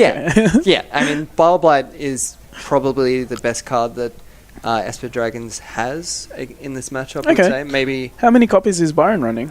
He's running 3, so certainly pretty well prepared in the main deck. Okay. His removal suite is pretty interesting. So it's 3 Bile Blights, 2 Ultimate Price... Dragon Lords, Dragon Fodder from Don here. Yeah. Adding to the team. So, Dragon Fodder is good against Hero's Downfall, Ultimate Price, Foul Tongue Invocation, and that's the majority of Byron's removal. So, Don's name finally coming up on screen there for you. Yeah, I'm not sure how to pronounce that. Hopefully, yeah. We get some sympathies there. Maybe we can get him on camera later on too. Even our coverage tech guy is just having trouble typing that in. So we've got, Zergo, double goblin from Don here. He's holding a Forest Attacker's Command and I believe 2 other spells there. So if you're Byron, what are the kinds of cards, obviously Bile Blight is a big one, what are the kind of hands you want to see against this deck? That is interesting. There's this tension here where you do want to hit your land drops, but you also need to hit all your removal. So it looks like a Hero's Downfall for the Zergo. Just waiting to see if that resolves. Maybe we have some sort of trick. something in response now that Byron is He's tapped out. Yeah. Especially like Maybe an attack. wild slash Attackers Command. Attackers Command. Yeah, there you go. So 2 and 3. Nice. So sorry, 2 and 3. He's adding +1/+1 to his creatures and 3 damage. yeah, so Attackers Command in a lot of cases essentially is reads damage you, and play a land. Okay.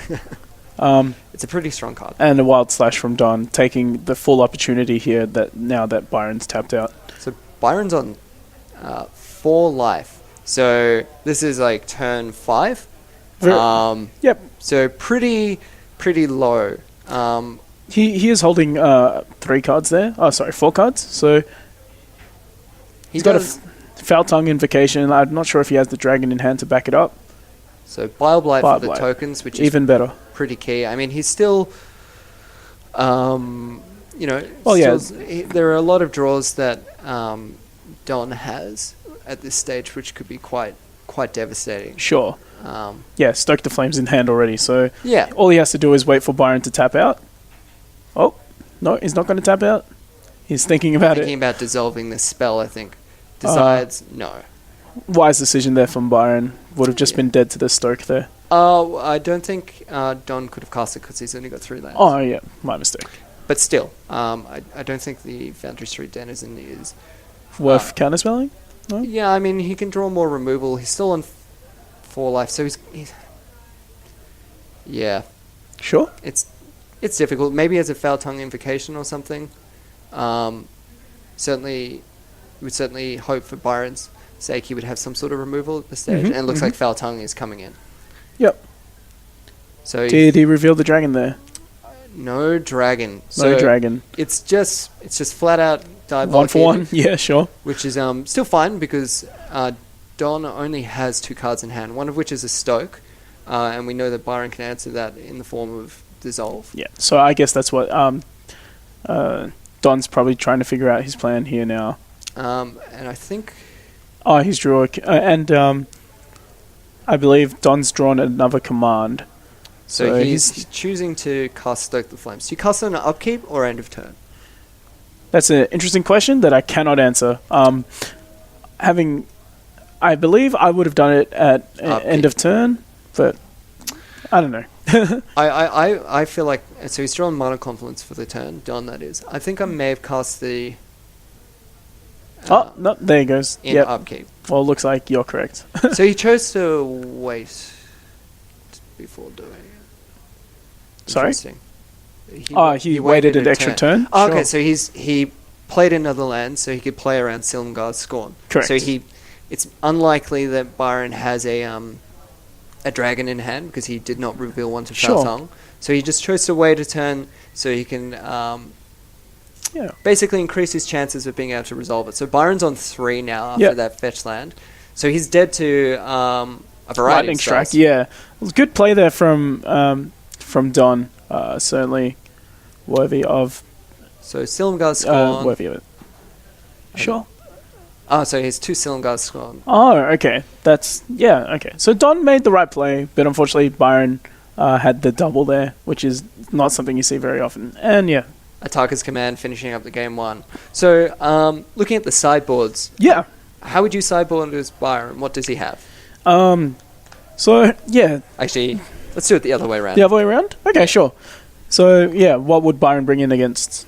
Oh, no. What would Don bring in? Oh, yeah, sorry.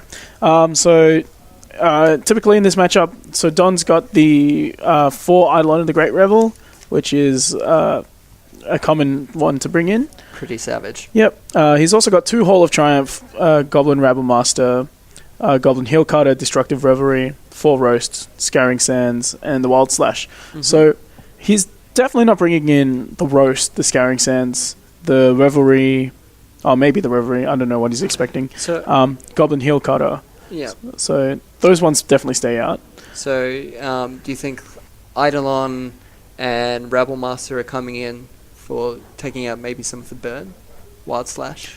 Yeah, and the Hall of Triumph as well. So Hall of Triumph actually plays quite a key role in the against control. Okay. In that it makes your Goblin Rabblemaster out of Bile Blight Sorry, no, it doesn't. But it does make sure that your Monastery Swiftspear is out of Bile Blight range. Same with your Zergo. It also is another threat that they can't actually deal with, and shortens the clock quite. Yeah, and quite it a means lot. you can sort of run out single cards as threats rather than having to dedicate a Correct. two cards which could be swept up by a Crux of Fate or a Bile Blight or something like that. What you're also probably looking at here is maybe removing the a couple of Stoke the Flames. As strong as that card can be, you don't want to have 4 in your deck against control. So maybe taking out a couple of those or 3 of those. The other thing he'd probably be looking at removing is the Wild Slash. Yep. Wild Slash does seem a little bit average in this matchup. Yeah. So looking over to Byron's deck. So I mean, actually, one interesting note looking over Don's deck at the moment, I note that he has 3 main deck Goblin Rabble Master, which is a card that has sort of been falling in and out of favor. So he can go up to 4, which is pretty key against control. So I think that's a pretty smart metagame choice. If you expect a lot of Esper Dragons, I think that's a good card. It looks like Byron's bringing in Drown in Sorrows, Invocation, and Dancer. Yep. And you got to imagine he's taking out like Thought Seizers. Looks like he has 2 Thought Seizers main. Probably I would take out Ugin. Okay. Because it's, I mean, it's pretty. You're not slow. really going to get up to the stage where you're casting an Ugin That's against true. this deck.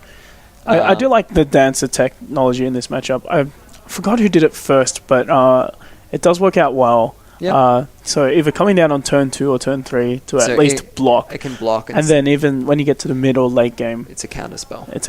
Yeah. So. He can bring in another copy of Bile Blight. I can list off his sideboard, I forgot to actually. So he's got 2 Stratus Dancer, 2 Thoughtseize, 1 Bile Blight, 3 Drown in Sorrow, 2 Dragon Lord's Silumgar, 1 Dragon Lord's Prerogative, 1 Dig Through Time, Foul Tongue Invocation, Hero's Downfall, and Pearl Lake Ancient. So you can take out some Thoughtseizes, bring in some Bile Blights, Stratus Dancer, Drown in Sorrow. Yeah. Well, you probably saw what he did bring in there. Yeah. So coming into game 2, we've got to imagine that Byron wants to be on the play, which I think is very significant in this matchup for both decks. So it means that they come into play tapped lands from Esper Dragons, are a little bit less punishing, means they can potentially have a counter spell or removal spell up a turn earlier, which just means maintaining their life total that much more. Okay. So Byron's hand looks like it has a Dig Through Time, 2 Dig Through Times. Spirit of the Haven of the Spirit Dragon.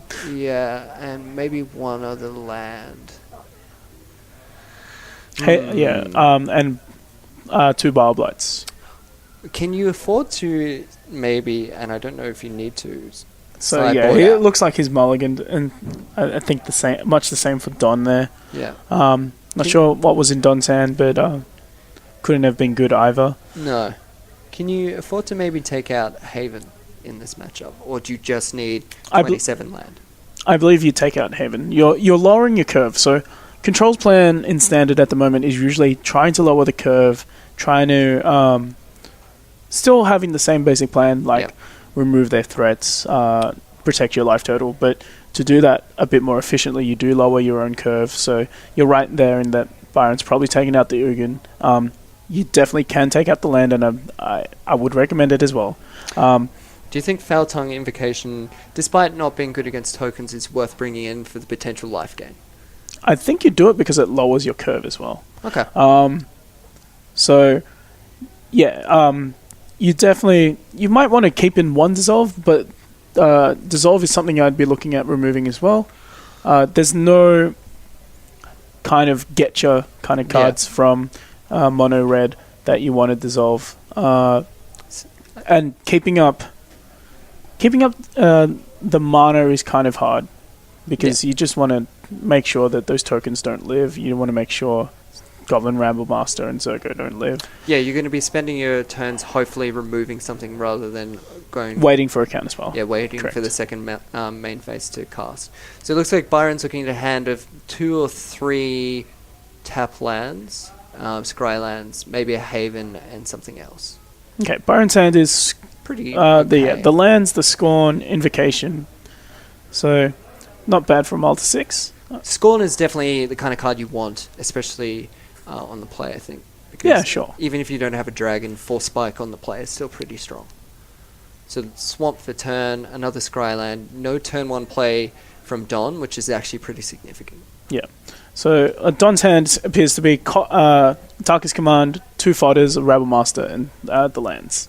So lots of goblins, sort of playing into that synergy with Goblin Rabble So, yeah, Master. Don down to 19. Yep. So next turn, so he's fetching a forest, going down to 19 to cast Dragon Fodder. So next turn, do you anticipate him casting another Dragon Fodder? Or tapping out for Rebel Master? Depends what Byron ends up doing. I imagine Byron's just going to play his Temple of Triumph and pass. Then I would probably play a Goblin Rabble Master. But I am not Don. Okay. Okay, so he's got blue and black up, so he can have Barbed Light or Silumgar's Sword. So it's actually Byron's drawn a Temple. Looks like Don's drawn a second Stoke. Okay, so lots of burn. I do wonder how many Stokes he's actually kept in this matchup. It's an interesting point of contention. Yeah, I mean, it can 4 life is a lot, and it can sort of just come out of nowhere and start ending games. Yeah. So he's attacking first before casting spells, pretty classic. Mm-hmm. Byron takes the 2 life. I've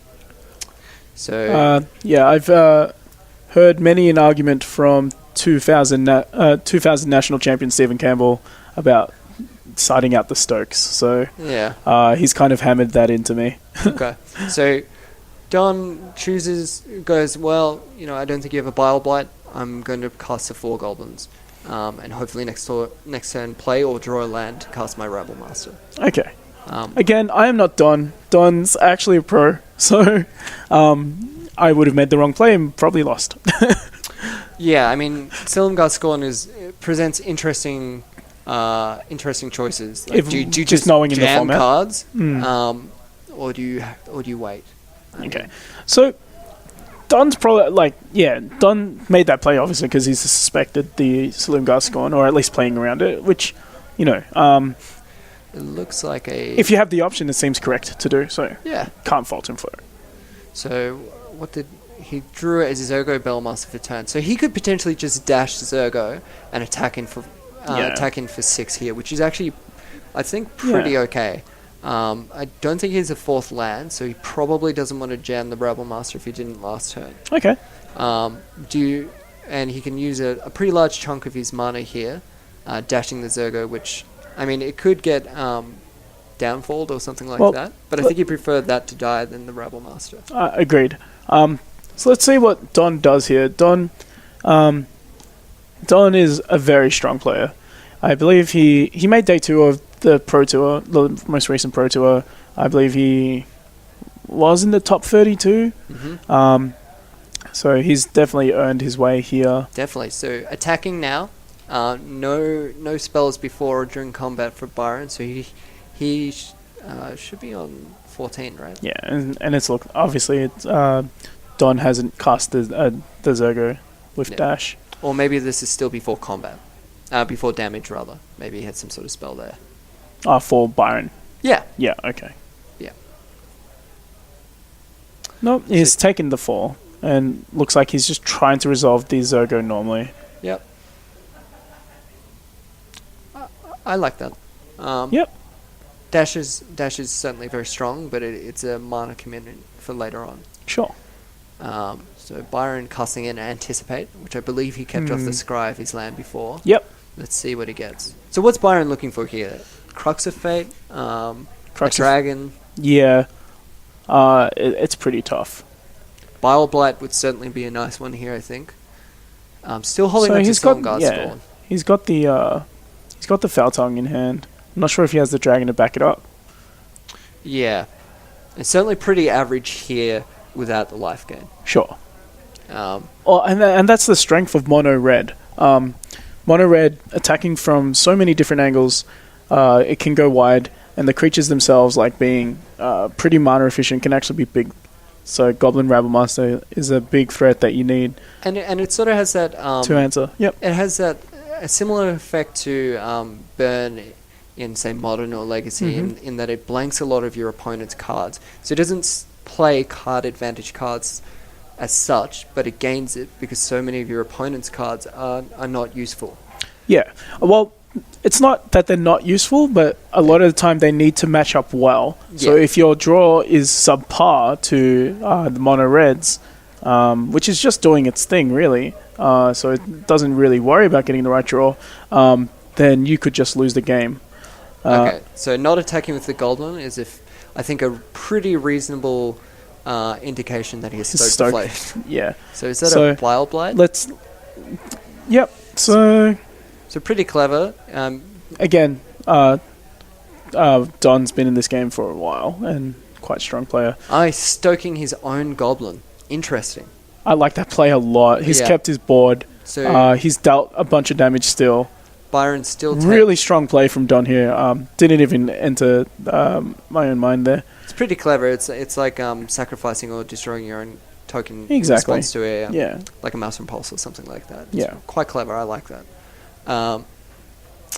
So leaving the clock there. Yeah, so the two-tone clock. Yeah, he's left with a two-tone clock for Byron, and that's just where he wants to be at. Yep. Much better than just throwing off a stoke that Byron isn't really worried about afterwards. So the thing about playing the stoke there towards Byron is that Byron goes to 6, but it's a known quantity, so Byron can start playing around it. So it looks like Zergo Bell Striker was the draw for Don. So I imagine we're going to fly in here for 5 and then start casting spells post-combat. Or possibly... maybe he leaves one up again for Stoke. Well, I guess that's what he's trying to decide now, because he has it's a difference of a turn in terms of the clock. Well, it worked once, so let's see if it works again. I think this is going to be a foul time. Byron definitely has to think about it now. No, ultimate price? Nice. Ultimate price. So destroying Zergo, but... bad news for you, buddy. We've got another one on the way. And I mean, the strong thing about this is playing the Zergo for 1 here. He's still able to cast Stoke the Flames. Yeah. So, Stoke the Flames, a very powerful card.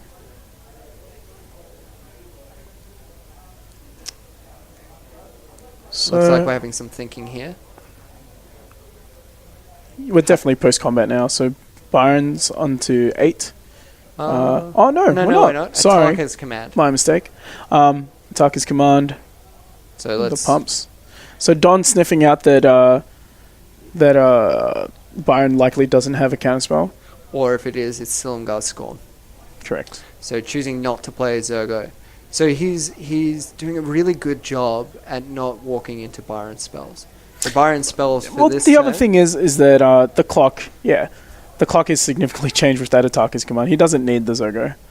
So he has a Foul Tongue Invocation and a Silumgar in hand. Sure. So I guess his plan is to gain... Yep, so in with the team, 4. he's got Stoke in hand as well with the mana to cast it now. Foul Tongue, Revealing the Dragon. Nice. So he gains 4, loses 2. I believe... Yeah, I believe Don's going to try for the Stoke here. Well, he's definitely thinking about it. Which would be bad for him, because Byron still has the Silumgar score. Revealing the Dragon, yeah, sure. Okay. I still actually like Don's position pretty well. Okay. I think it's well, okay. What are the 2 cards left in Don's hand? I believe one of them is a Zergo Bell Striker. Okay. 3 Dragon. cards. Yeah, So Dragon Fodder. Zergo Bell Striker and the Rebel Master from before. So he's still got some gas. Okay. Silumgar is a bit of a beating.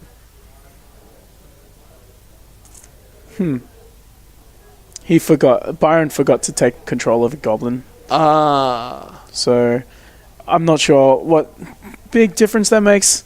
But, I mean, in this matchup, Byron's just trying to protect his very little life total at the moment. So, it's kind of a big game, especially with Don having the option of Rebel Master. Yeah.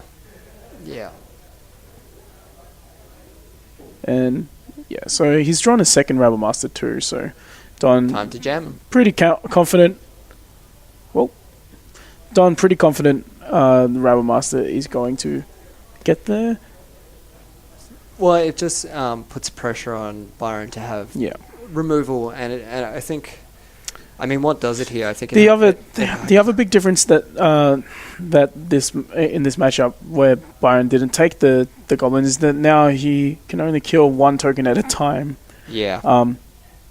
As in, and he killed only one token that block, and if he killed two, then it would have just been So a what bit did easier. Byron draw for turn? Looks like he drew Silamagal Scorn, so not looking good for Byron. He has to block the Rebel Master. He's going to take 3 damage, and with the dash as well. Okay, well that didn't work. Okay, So 3. so life. 18 plays 3. And now he's dead, isn't he? Because he. No. Yeah. The hand Okay. extended. Pretty brutal, pretty fast. Ataka Red striking again. Yeah. I mean, perhaps my choice of Esper Dragons in the imaginary tournament I was playing was incorrect. I think maybe a good metagame call is green-red, or red-green. As in Ataka Red. Yeah. Okay. Yeah. Ataka Red definitely is one of those decks that gets free wins, and what I mean by that is that your opponent draws a bit slow, your opponent draws not well in terms of matching up, then you just get a free win. So Yeah. and Puts the most pressure on you. yeah. Yeah, I like it. So we do have some time to go until the next round. We'll probably have some more footage for you then, but until then, sit tight. We'll be back with round 5. I'm Alex Johnston. Dean.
couple of breaks in between. I've been to 3 Pro Tours, one in the kind of like earlier days in like, mid 2000s. So I went to Hollywood 2008, and then I've been to Pro Tour Magic 2015, and the most recent one, Dragons of Tarkir in Brussels. Yeah. Excellent. So considering the match that we just watched, it's really, you can see how relevant it is to be in a feature match and how much pressure that puts on you. So the pressure isn't real, it's all perceived pressure. But yeah, it's all in your mind. And Magic is such a mind game, Everyone can play the cards to their best of abilities, but it's how you psych yourself out before the match. How much do you feel like that's true? Well, I mean, I get pretty nervous before I play, and generally the tensions are high and the adrenaline's going at all points in time. But I think I don't want to, speak too much myself. But one of the things I think I'm best at is kind of just keeping a level head and kind of calm emotionally. I play very badly, very regularly. Like, it's a part of Magic. No one's particularly good at it.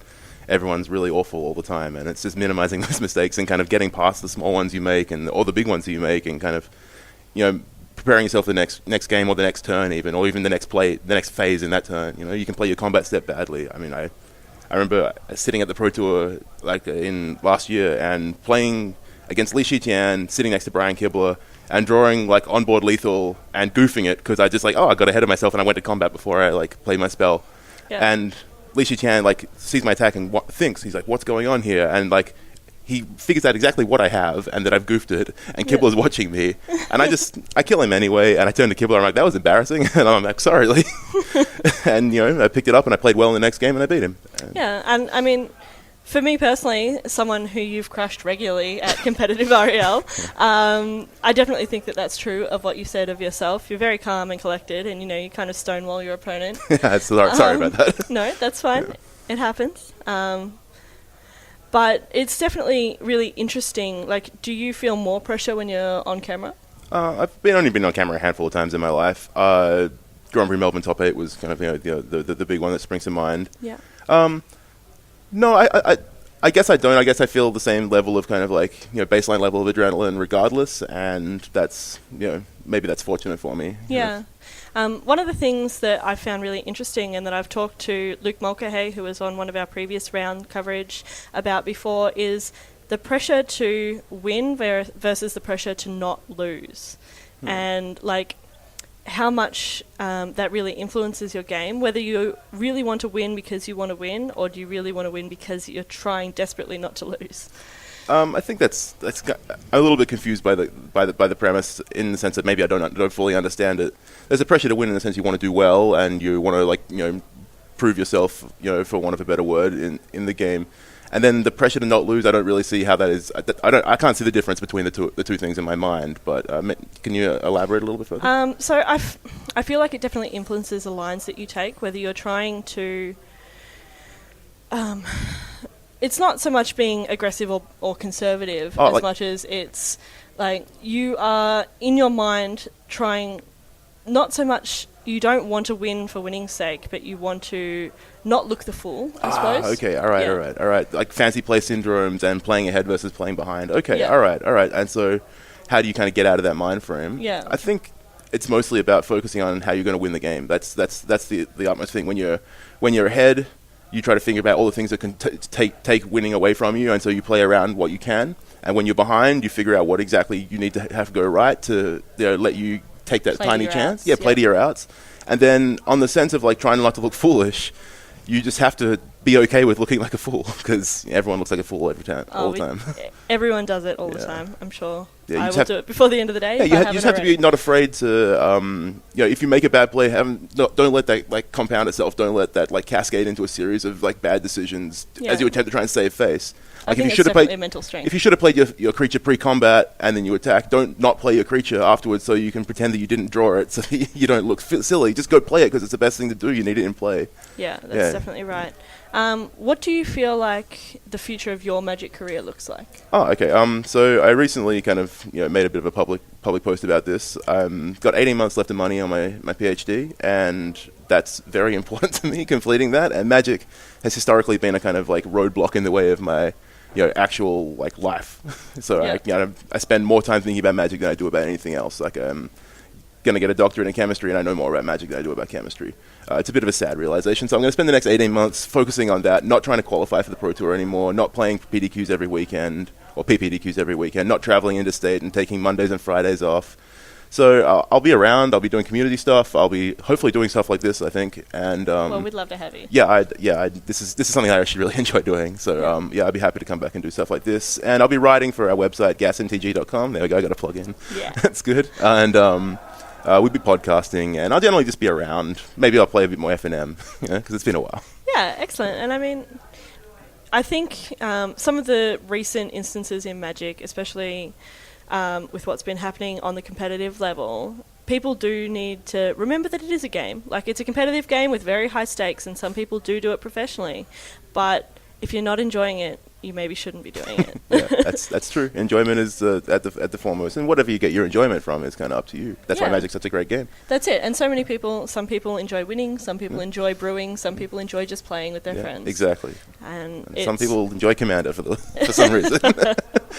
Come on, Star's a format. It's all right. I'm well aware that it's very, very popular, and there's 1,000 people that I wish that I had the ability to enjoy that sort of stuff.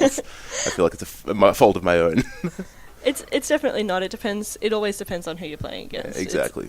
Doesn't it's matter a social what thing. Yeah, Magic is a social game. Precisely. Like, it doesn't matter what level you're at. If you can sit down and banter with your opponent, you'll be more relaxed. You'll be much more happy about it. It's spending time with your friends. The best part about playing competitively is traveling for events and spending large time with people you don't see very regularly and all that sort of stuff. So, I could definitely echo that sentiment. Yeah. Okay. Thank you so much for your time. It's my pleasure. We're about to head back into round 5 of the regional Pro Tour qualifier. It will qualify you for Pro Tour Magic Origins in Vancouver. We'll see you again shortly.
Hi there, and welcome back to the Games Laboratory Regional Pro Tour Qualifier for Pro Tour Magic Origins in Vancouver. My name's Molly Rowe.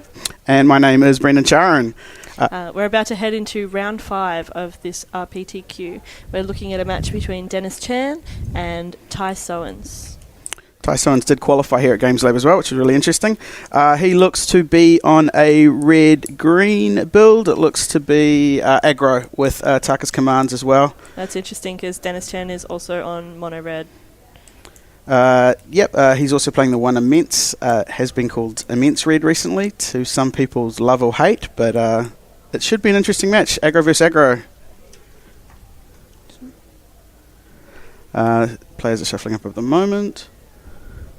And sorry, just to clarify, Dennis Chen is playing solely mono red. There is no Become Immense in there. And he's not splashing for green. He's playing 21 Mountains. Ty is a local Melbourne player. Has been having some success recently, and obviously is X&O, I believe, at the moment. I'm not sure what Dennis's match score is. I would assume he would be similar. Yep.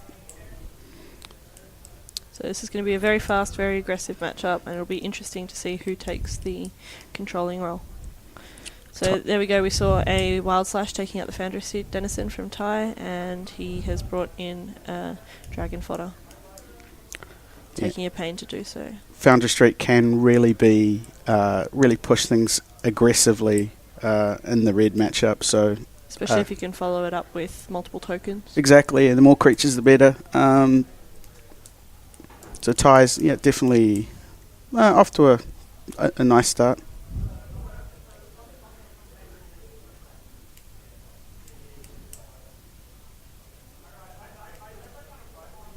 Yep, so that Lightning Berserker came down, and then Dennis passed the turn. Ty is going, swinging in with both goblins. He drew... Okay, so we're seeing him take 2 pain here for a Hordling Outburst, I believe. Yep, there we go. Ty's hand is currently Outburst, Command, and Dragon Fodder, and he drew another Outburst, which he played. He draws into a Wild Slash. Dennis plays out his third land. Plays his own Hordling Outburst. Yep.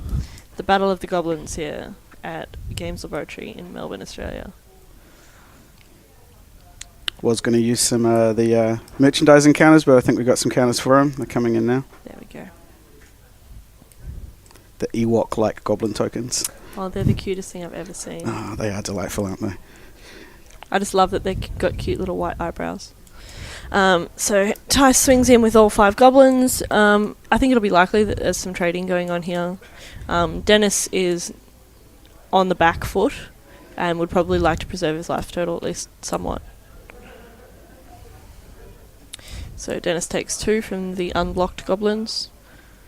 And so essentially just trading Hordling Outburst for Hordling Outburst. No real advantage there. But except that Ty has just played an Atarkus command. So it's likely he just pumped his team and dealt damage to Dennis's face, which is the 2 most common elements of that spell that he used. So he gives his team +1/+1, which means that they survive the block. And then he plays another Dragon Fodder here. It's a great card just for that reason, being able to go over the top versus the other aggro player. Yeah. It does... And they take 3 damage as well. Yeah, exactly. I was just thinking that, it does mean that maybe Dennis's mono red is at a disadvantage here just because he hasn't made that splash, although his mana base isn't nearly as painful as Ty's is. It sweeps his team, gets in for an extra 2 damage on the token, so Dennis took 4 that turn, I believe, from the unblocked one. So yes, that's correct. And then 3. 3 from the other mode on the command. Yeah. So here comes Ty with everything he's got. He's got Hordling Outburst and Wild Slash in hand.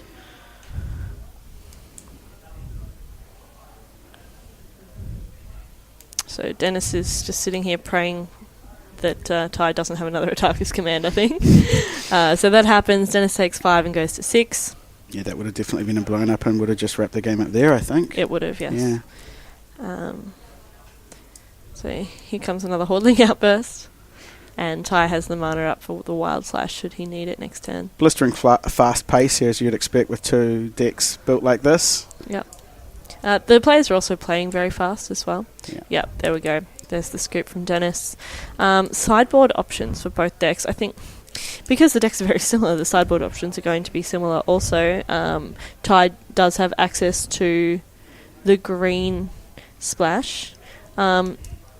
So Brendan's pointing out to me here that Ty has 2 Hall of Triumph in his sideboard. Which can help you go over the top, much like Tyson's went over the top with Dennis with the Tarkas. The Hall of Triumphs can help go over the top on the other side of the table. And Ty also has 4 Eidolon of the Great Revel in his sideboard. The card's very risky in this kind of matchup where you are taking as much damage as your opponent is, so you have to make sure that you have the prerogative if you're going to cast an Eidolon.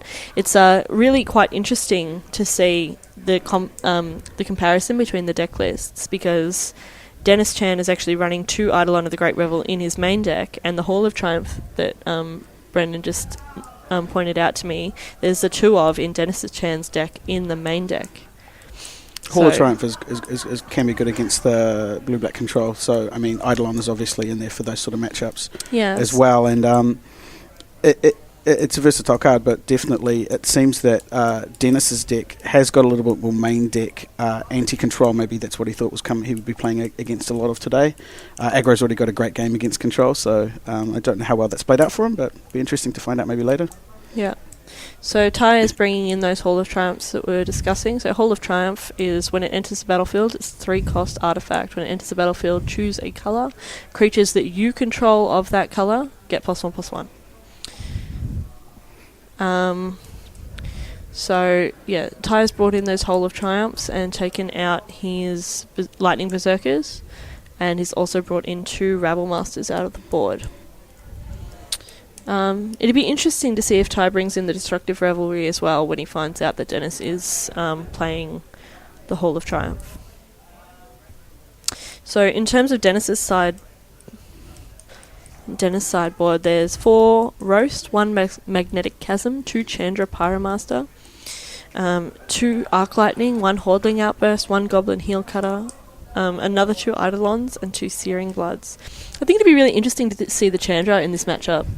The ping is actually relevant when your opponents are all playing 1-drops, and the no blocking is, well, when you're killing the guy that can't block, it's not as relevant. But the card advantage, if the board stalls out... Yeah, being able to just check the top of, play that spell off the top is... Getting a free spell is great, like an extra draw from red. Yeah. When you're in that draw go phase that you can get in red, where you're just sort of like looking for that final piece of gas just to push your red engine through, that damage...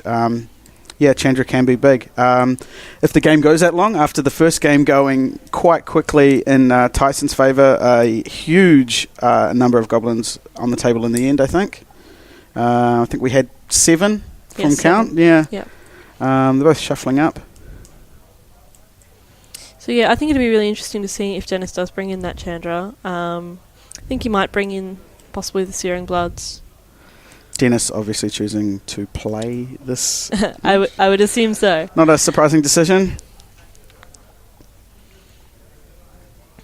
It looks like he's got some number of lands and... Both players keeping as well. And some spells, so...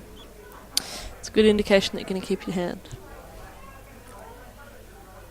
So no first turn play from Dennis again. I think he didn't do that. He didn't play anything on the first turn last game. I wonder if that's... No, he did. He played the Foundry Street Dennis, which got wild slashed. Yeah. It was Tyson's that didn't have a turn 1 play, is that right? Yeah. So this is exactly a mirror of what we saw last time, except that Ty's Foundry Street Denizen hasn't been killed by Dennis Chan, and therefore chose to Dragon Fodder instead, was it? Yeah. So Monastery Swift Spear we see here, not swinging in with that. Worried about the double block here. Yeah, he doesn't want to lose his Monastery Swift Spear to some Goblin tokens this early in the game. Dennis considers his options.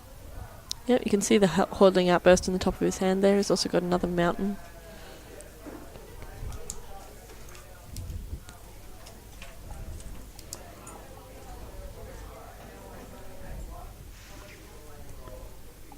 Plays out the outburst. He's got 4 goblins. Yep, so that's what we thought would come down. So here's another Foundry Street Denizen from Ty, and he's swinging in with the Monastery Swift Spear, which is interesting, but considering he must have a spell in his hand.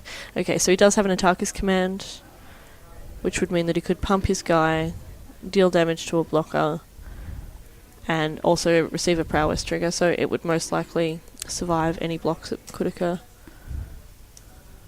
Okay, so we just got an update that Ty is XO and Dennis Chan is XN1 currently. So both are still in contention to make top 8 and therefore top 4 and get an invitation to Pro Tour Vancouver. Okay, so Dennis Chan comes in here with a dashed Zergo Bellringer, which was then lightning struck very It's quickly. the end of a lightning bolt. Yep. And Ty is contemplating taking 4. Another update, some of the local players you may recognise. Matt Rogers from New Zealand was playing Luke Mulcahy. Both were 4-0 going into the round. Both have ID'd, so they're looking locked, I believe, for top 8. So those are the first 2 players that are going to be playing in the top 8. I spoke to Luke just in between rounds. He was pretty happy, juice in hand. Oh, so we've got a judge call here. So the Searing Bloods from Dennis Chan has come in, and there's obviously a judge call happening here. Okay, so there was definitely a prowess trigger earlier that would have pumped his from the lightning strike. I'm not sure what's being debated here. Yeah. So in terms of prowess triggers at competitive REL, you don't need to announce the trigger. You just have to show that you know that the trigger has happened when it becomes relevant. For instance, when your opponent is taking damage or when your opponent tries to kill your creature with an insufficient kill spell. Which is just what happened there with Dennis played the Searing Blood. And just was, it obviously was inefficient. Yeah, so Ty drew the Denizen there and has cast it. This game going a little bit longer than the last game. Both players have established board presence, done some trading, killed some creatures off, not as blisteringly fast as the first game.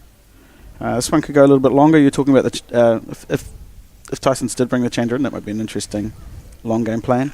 Yeah. What else would he... I think it would actually be very good for him right here. He could kill the Denizen and swing through.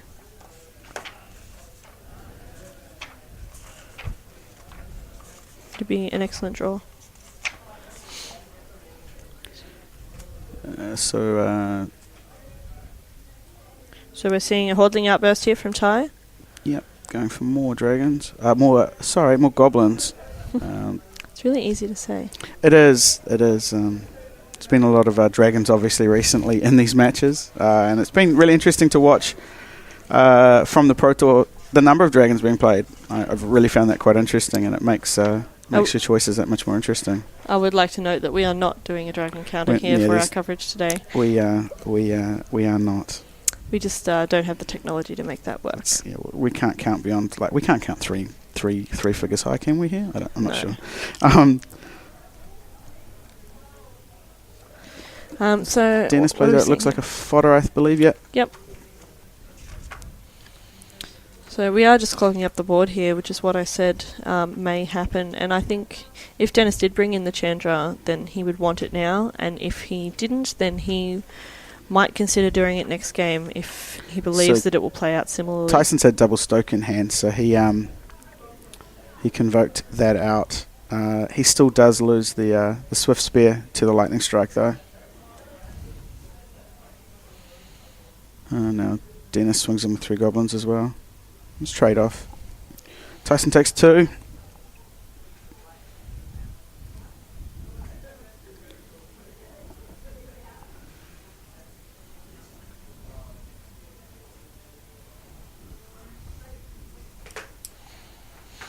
Yeah, so here we are. There's lots of foothills in hand, it looks like. Yeah, and a Tarkus Command and a Stoke the Flames. Yeah.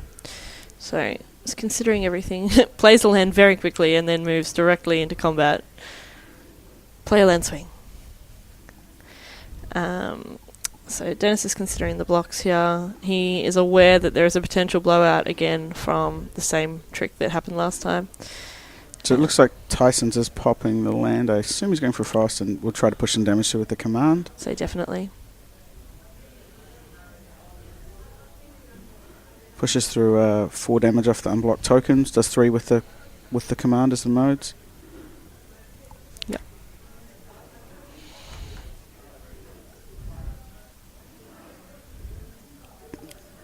Which is just what happens. Yep. So it means that Dennis takes an overall 7 here, and the Foundry Street Denizen survives. Dennis now on single figures.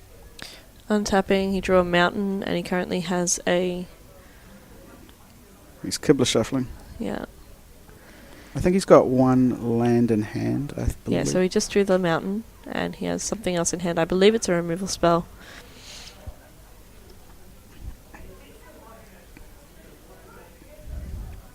So Ty's hand is quite strong at the moment. He has a goblin fodder. Sorry, a dragon fodder that creates goblins. You can see where we get mixed up here.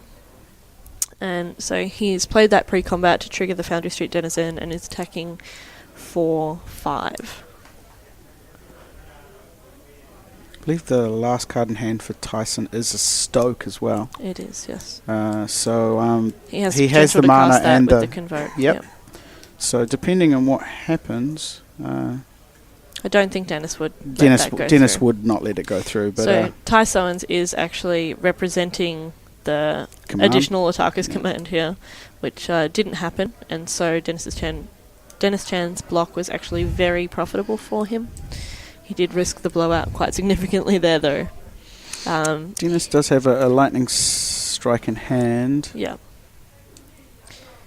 Okay. And I think a wild slash, from what I can see. So Ty just played a Monastery Swift Spear and is considering attacks now. So if he attacks with everything, then he can't cast his Stoke the Flames. So here he's attacking for 2. Yeah. Okay, so... He did. It was a wild slash, so... Yeah. So Dennis only has the land in hand, and Tyson's got a stroke, but Dennis does refuel with a outburst as well. Outburst, yep. So Ty did attack like that so that he could keep up his... Must have drawn into another Swift Spear. He did, yes. Pretty nice. His, yeah. Okay, so... He's stoking one of the goblins, and the Prowess trigger allows his Swift Spear to survive. Yep. And he takes 1 pain for doing so, so...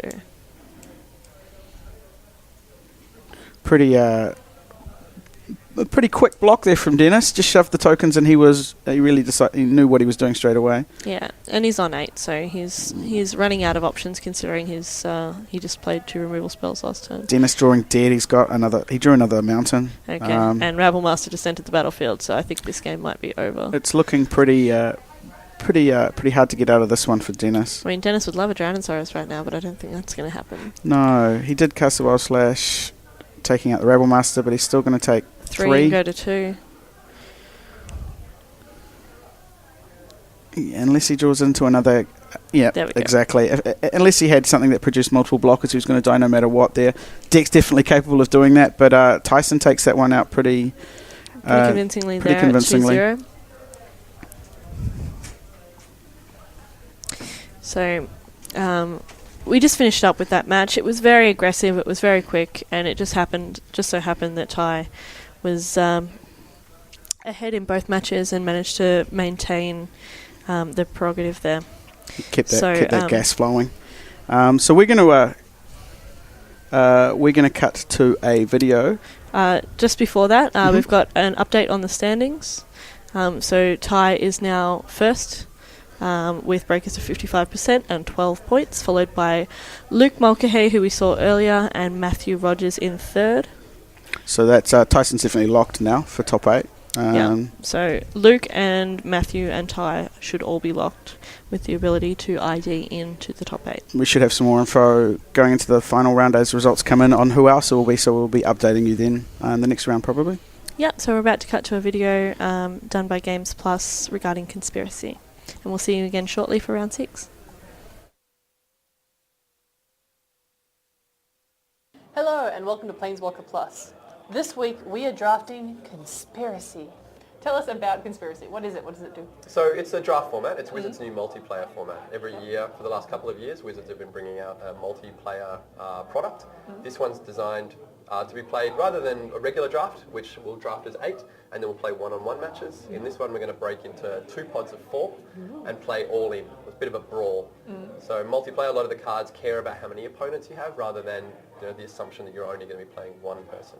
Well, that's helpful. And it has things that happen as you draft as well. That's right. So there's a lot of draft matters cards, which is a design space where they've taken cards that care about when in the draft they're drafted, or by drafting them you get to do something else during that process, rather than that insular idea of I'm drafting, here's my one card. So like this, for example, Cogwork Librarian says, draft me face up, and later you can undraft me and take 2 cards instead. Ooh, yeah, I'm looking forward to getting a couple of those. So I kind of drafted a heavy red-black draft. I was really, really lucky. I only got 1 or 2 off-coloured cards. Alright, so I've kind of made a white-black artifact deck with lots of conspiracy cards I've never seen before, but I'm very eager to try and learn how they operate. Well, the main card that I really wanted out of this draft was the really awesome Hydra, which didn't show up. So I just got a whole bunch of other really huge creatures and a bunch of ramp, and went green because I decided to do something different from my usual strategy of going green. So now let's get playing.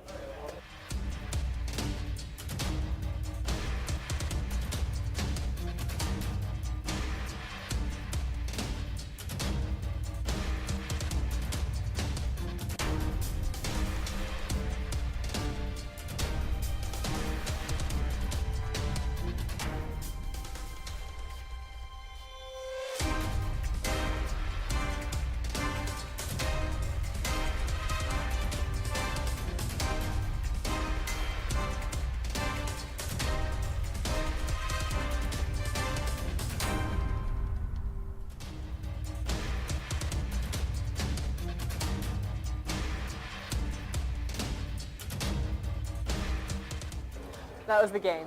If you're currently looking at a very unflattering picture of me on the screen right now, that's because I beat the editor and cameraman so hard that he will cry forever and just lose. Because the memory of this will be so painful that he will have nightmares about it. Because the semi-final doesn't count. James, the level 4 judge, unsurprisingly also did a really good job. And Shane, much to no one's surprise, lost everything every time. It was a lot of fun. We loved the mechanics of Conspiracy. It was such a cool format to draft, and I can't wait to play it again. And I can't wait to see you next time. See you next month.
Hi there, welcome back. You're joining the coverage for the Regional Pro Tour qualifier held by Games Laboratory in Melbourne, Australia. It would be qualifying you for Pro Tour Vancouver, playing Magic Origins at the time. So my name is Molly Rowe and I'm here with Paul Jackson. Hi, how's it going? Nice to be here. We're just providing some interview and content while we're in between. If you've been watching the previous match, it finished quite quickly with a essentially mono-red matchup. So, I'm here with Paul. Do you want to tell me a little bit about your recent Magic career? Okay. Recently, I guess things kind of got started off by winning GP Sydney in 2013. And then I played Pro Tour Fate Reforged because I got deferred, and I top 25 that. And that made me silver. And now I'm... Yeah, so that's... And yeah. Okay, that's excellent. Congratulations, by the way. Thanks. So what were you playing today? I was playing Abzan Control. Pretty happy with the deck. Yeah? Yeah. Okay. So your record today wasn't stellar. No, it wasn't. No. But the deck was really strong in testing? Yeah, definitely. Putting up the numbers. Obviously had to beat Asper Dragons coming in and Ataka Red. Because they were the two big hitters in the metagame that would figure out. So I had good matchups against them afterward. So. Okay. So it did feel strong. You were playing against Esper Dragons on the feed earlier. Yeah, and it didn't go quite well for you. But who were you testing with? Mostly just a bunch of the Perth guys. Anthony Lee, Blake Moody, and just on Moto. So, okay. Yeah, excellent. Okay, cool. So what do you think about the meta that you've seen in the field here today? Pretty much what I expected, yeah. A bit of Ataka Red, a bit of Asper, a bit of this, a bit of that, so... yeah, no worries. Nothing unexpected. So we've also seen some people on camera today have a lot of trouble with stress, just like the pressure of being on camera. Have you felt that? Normally I don't feel that, but I think for the last 5 minutes on the round one that I was in, it got to me a little bit. So yeah, it can definitely get to people, especially who haven't... played under that environment yet. So yeah, okay, cool. So run me through your most recent Pro Tour. How did that go for you? Okay. You obviously did very well overall, but is there any notable standouts that you felt there? At the last PT, that one wasn't as good as the one before that, but I was playing Abzan Aggro. Mm-hmm. So staying on the same colour base? Yeah. Abzan for life. I started off good. I was 8-3, and then it just kind of snowballed from there, badly. So, yeah. Yeah. Okay. So we got a message through before about the standings where Luke Mulcahy's made it with green-red dragons. Cool. And Ty Sowens has made it with red. Ataka Red, or is it just red? Ty is playing Ataka Red, okay, yes. Cool. So he's splashing just for the command, I believe. Yeah. Yeah. What would be your pick to take out today? To win it? Yes. Well, I haven't really seen trying to think of the top tables, but yeah, probably you say green. So there's green-red dragons. We have at least a couple of instances of the blue-black Esper dragons, and we've got red, mono-red, and Ataka Red. I think the aggro decks will probably get there. Yeah. Okay. So, considering that blue-black dragons has been really popular recently, top 5 of the top 8 at Providence. Yeah, one being blue-black as well. Yeah, exactly. That it's taking on a huge base of popularity, and we were saying earlier that you have to know that you can pilot the deck as well, because it's not just about playing a good deck. You need to be able to play it well. Definitely. Yeah. And everyone who is playing here has at least won a RPTQ, so they know how to play Magic. Yep. Do you feel like the red deck is just better at the moment? Because everyone is, saying, blue-black dragons is the best deck in standard at the moment. They are. But there's been a blue-black dragons deck in almost every round on our feature match, and only one of them has won so far today. Yeah. I personally think it's a little overhyped. The GP was obviously a good call. Yeah. People just didn't adapt to the metagame. I think people are doing that now, so you're seeing that. because they obviously want to beat the best deck, so they're doing that. Yeah. So the way to adapt to the metagame is play Ataka red or a mono red aggro. Yeah, and then or just main board Eidolons or something, just little things like that really go a long way. Okay, excellent. In hindsight, would you play a different deck, or would you change your deck in any way for this event? No, definitely not. I'm very happy with my 75. Yeah. I would just snap play it again. Yeah, okay, excellent. So you just feel like it was the matchup and the unlucky draw that... Yeah, I've had to mulligan, Oblivion, salt. Yeah, exactly. And then, Isaac got that Ugin on me in the last round finals. Yeah, you were very close to having that game, and top deck like a boss, and took the game there for me. Yeah. All right. Thank you so much for your time and your insight. And we'll be coming back very shortly for round 6. Stay with us. Thank you very much.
I can't hear my voice. Slightly can. Okay.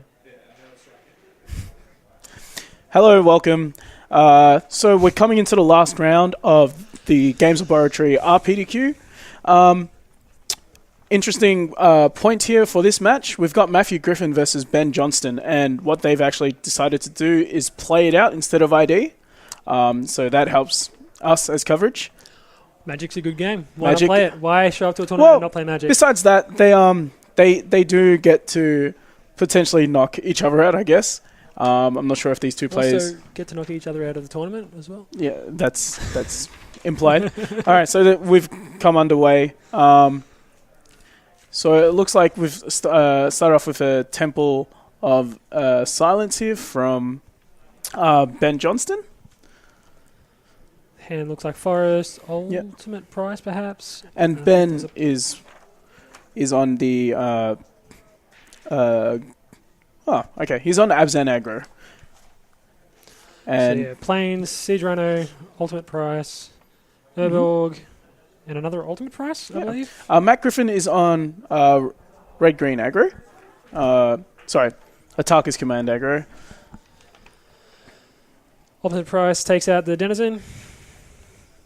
Yep. Straightforward. So Ataka Red making a big showing today, as absolutely. we can see here, and in the previous rounds. Yeah, a lot of people playing Control. I guess a lot of people are trying to subsequently beat up on that. Sure.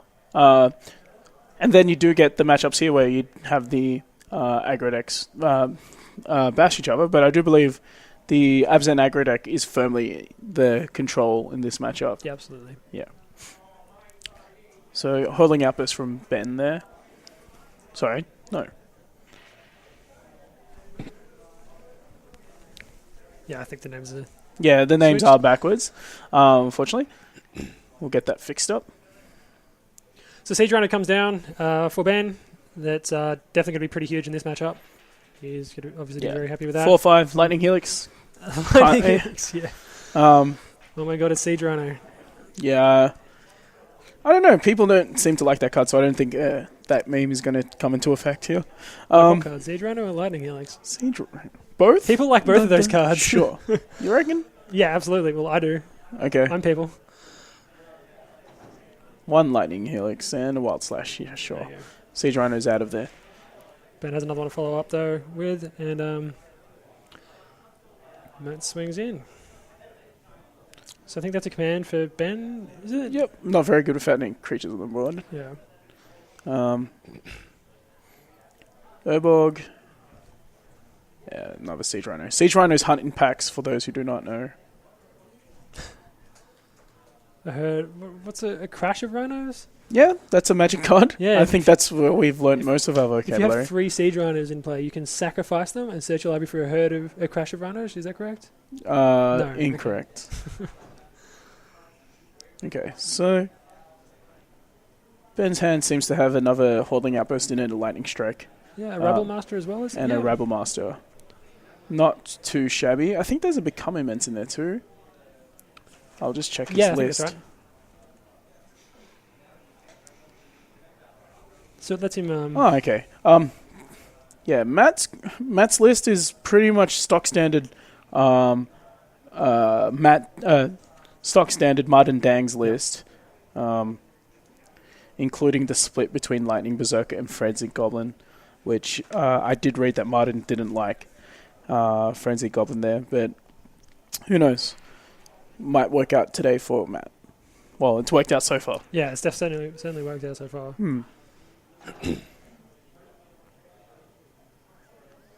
Getting in there with the 3 goblins against the Siege Rhino.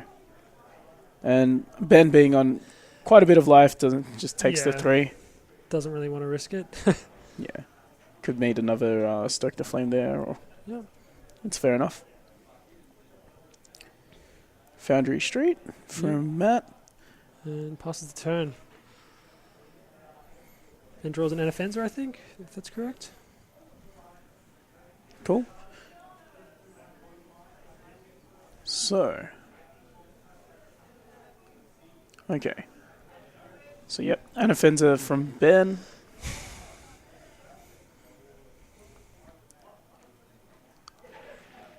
And he's cycling through the Anafenza and the Minor Confluence? Yeah. In his hand? Okay. Can't be too keen to be tapping that Confluence, so... Although he does a Verborg, so that's fine, I guess. So this is a pretty classic situation in this matchup. You've got one end trying to go large, so you got the 4-4 there and the 4-5 on Ben's side. And you've got Matt just trying to go a little bit wider with his multiple 1-1s. And certainly an advantage there, having Become Immense in hand to doing that. So yeah, Become Immense, pretty exciting technology, I think. Obviously not since the Pro Tour, but a lot of people still... I don't think enough people are still respecting it. Have you looked around on the tables today? Only really the feature matches, I guess, and such. I feel like...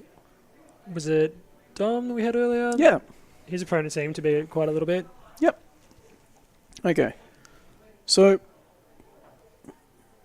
If you're Matt here, he's currently on 10. He's holding the Rabble Master and the Become Immense.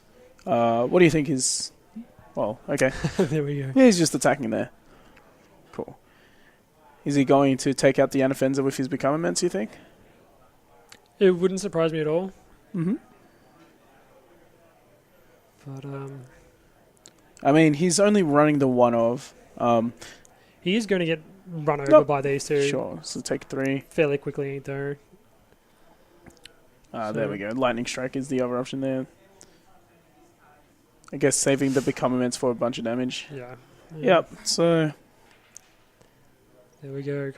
Putting a +1/+1 counter and fighting a token. It's not looking good for Matt so far. So. Oh, okay. I decided to... Oh, I know what he did. Sorry. I always forget that mode on the command, unfortunately. Just prevent all damage from a sorcery or instant. So that's what he's done there instead. Alright, okay. Yep. Yeah. In game.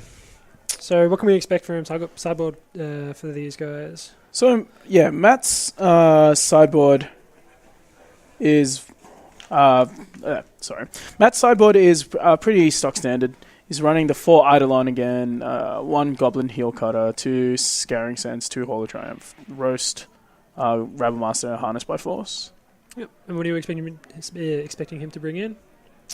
That is an interesting question. So, Abzan aggro, yeah, you got to know that that the Abzan aggro is going to take the control role in the matchup. At the same time, you do have the removal spells for their creatures, so you probably want to bring them in. Like you have 3 Roast there that takes out the Rhinos and the Offenses, and yeah, Heel Cutter is sweet against like just trying to race them out. So there's a couple of angles he can go from here. Like if he wants to punish, well, not so much as punish, but like have Ben have a negative feedback on his removal, he might want to bring in the Eidolons. If he's expecting Ben to try and go bigger by siding in like something crazy like a dragon, he could go with Harness by Force. So we'll see what Matt's going to try here. Ben's sideboard? Ben has Solemn Visitor, 2 Elspeths, 3 Thoughtseize, 3 Drowning Sorrow, 2 Last Breath, 2 Ultimate Price, and 2 Glares. So, you expect him, I guess, to bring the Sorens, perhaps Ultimate Price, and then obviously the Drowns. Yep. Pretty straightforward, mostly. Yeah, so it looks like Ben is going to be bringing in 3 Drown, 2 Ultimate Price, Siren, and...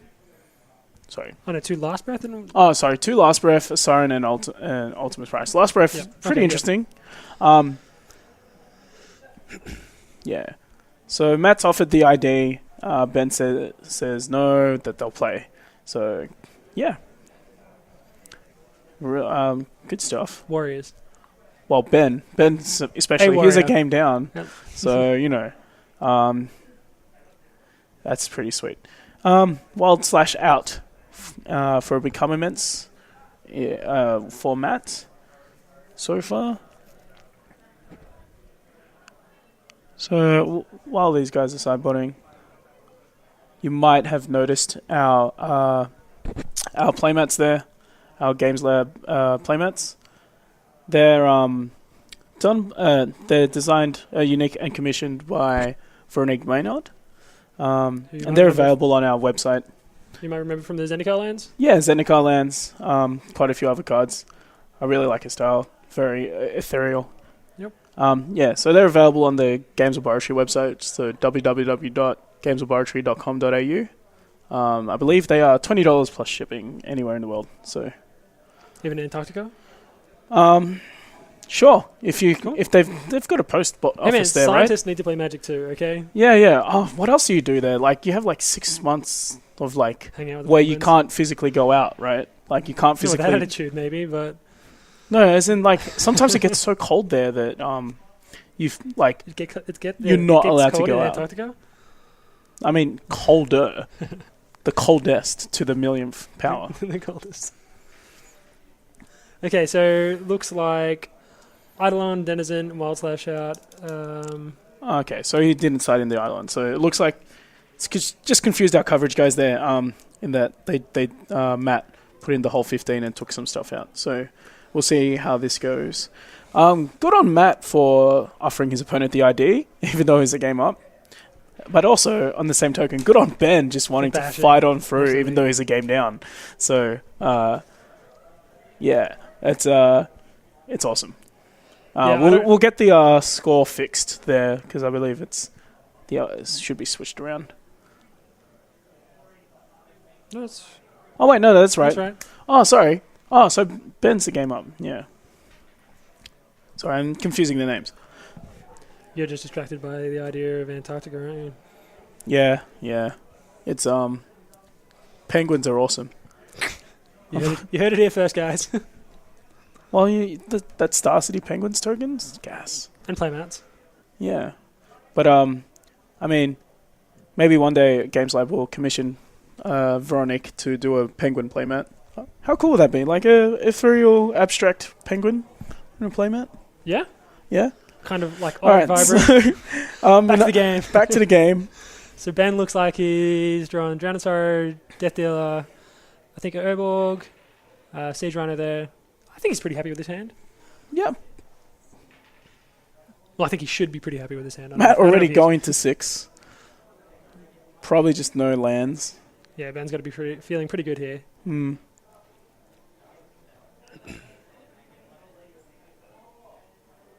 Okay.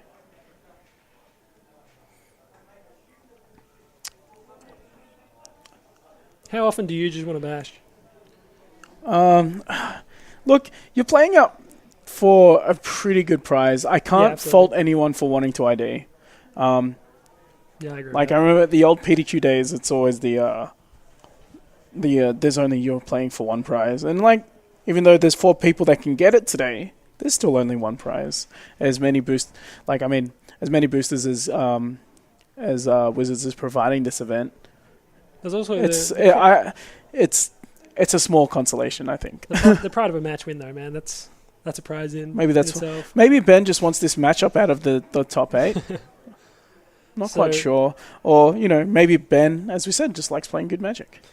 So Matt has a Roast in hand, Confluence, Wooded Foothills, and I can't quite make out the other card. Yeah. I think it... Well, he's laid out with a Frenzied Goblin. Yeah, not sure. Yep, keeping the card on top from Ben.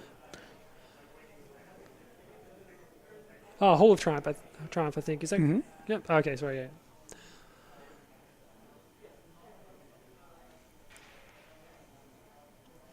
Okay, cool. So Matt has sided in the Hall of Triumph there that we're discussing.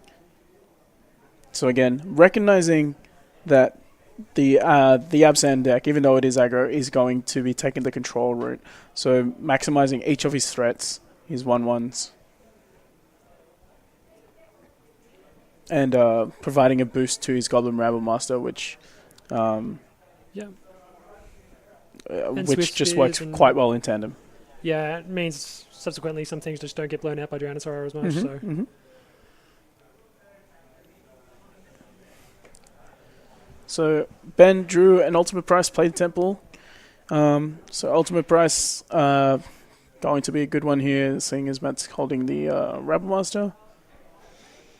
What do you think of Ultimate Price's stock at the moment? As in, it's definitely didn't look so good at the start when it was first spoiled, but now everyone's kind of playing like a lot of monocolored threats. Yeah, I mean, it certainly doesn't do nothing. So yeah, it does work, but I feel like the vast majority of the things you're wanting to kill are still multicolored creatures. Okay, a lot of them have hexproof. Like so, Ojutai most of the time has hexproof. Silumgar, Atarka, I guess most of the dragons really, but also siege rhinos, Fleecemane lions. Like there are a lot of multicolored.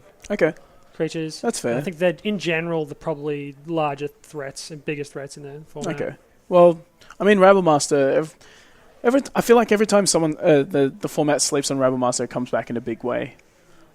Yeah, it's hard to ignore. Such a proactive card does so much damage. So, yeah, Matt is going from Hall of Triumph to Goblin Rabble Master in a couple of turns here.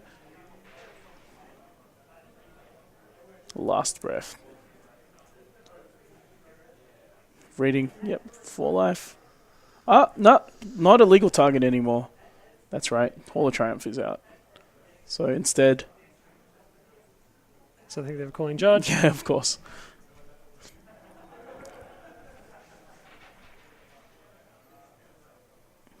Kind of an easy one to forget. Yeah.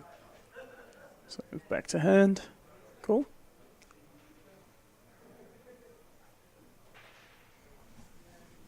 So... okay. So yeah, I was going to say, surely he just uses the Ultimate Price now. Yeah. Temple, looks like Ben's drawn the Siege Rhino. He already had that in hand, didn't he? No, he's got 2 now. Okay, right, sorry. I thought he drew the Temple. The Temple. Okay. Yeah, last breath. Fair enough. Yeah. Oh, it's big enough now, right? Should I call Judge? Yeah. Okay. Yep. Passes the turn. So Matt has to be pretty happy with the board at the moment. It's turn... Well, it'll be going into his turn 5. And, it's just he's not quite close to death, dropping them Rabble Masters. But, I mean, like, Ben's holding the good old double Siege Rhino, Skill Rhino there. Drawing a Rakshas's Death Dealer.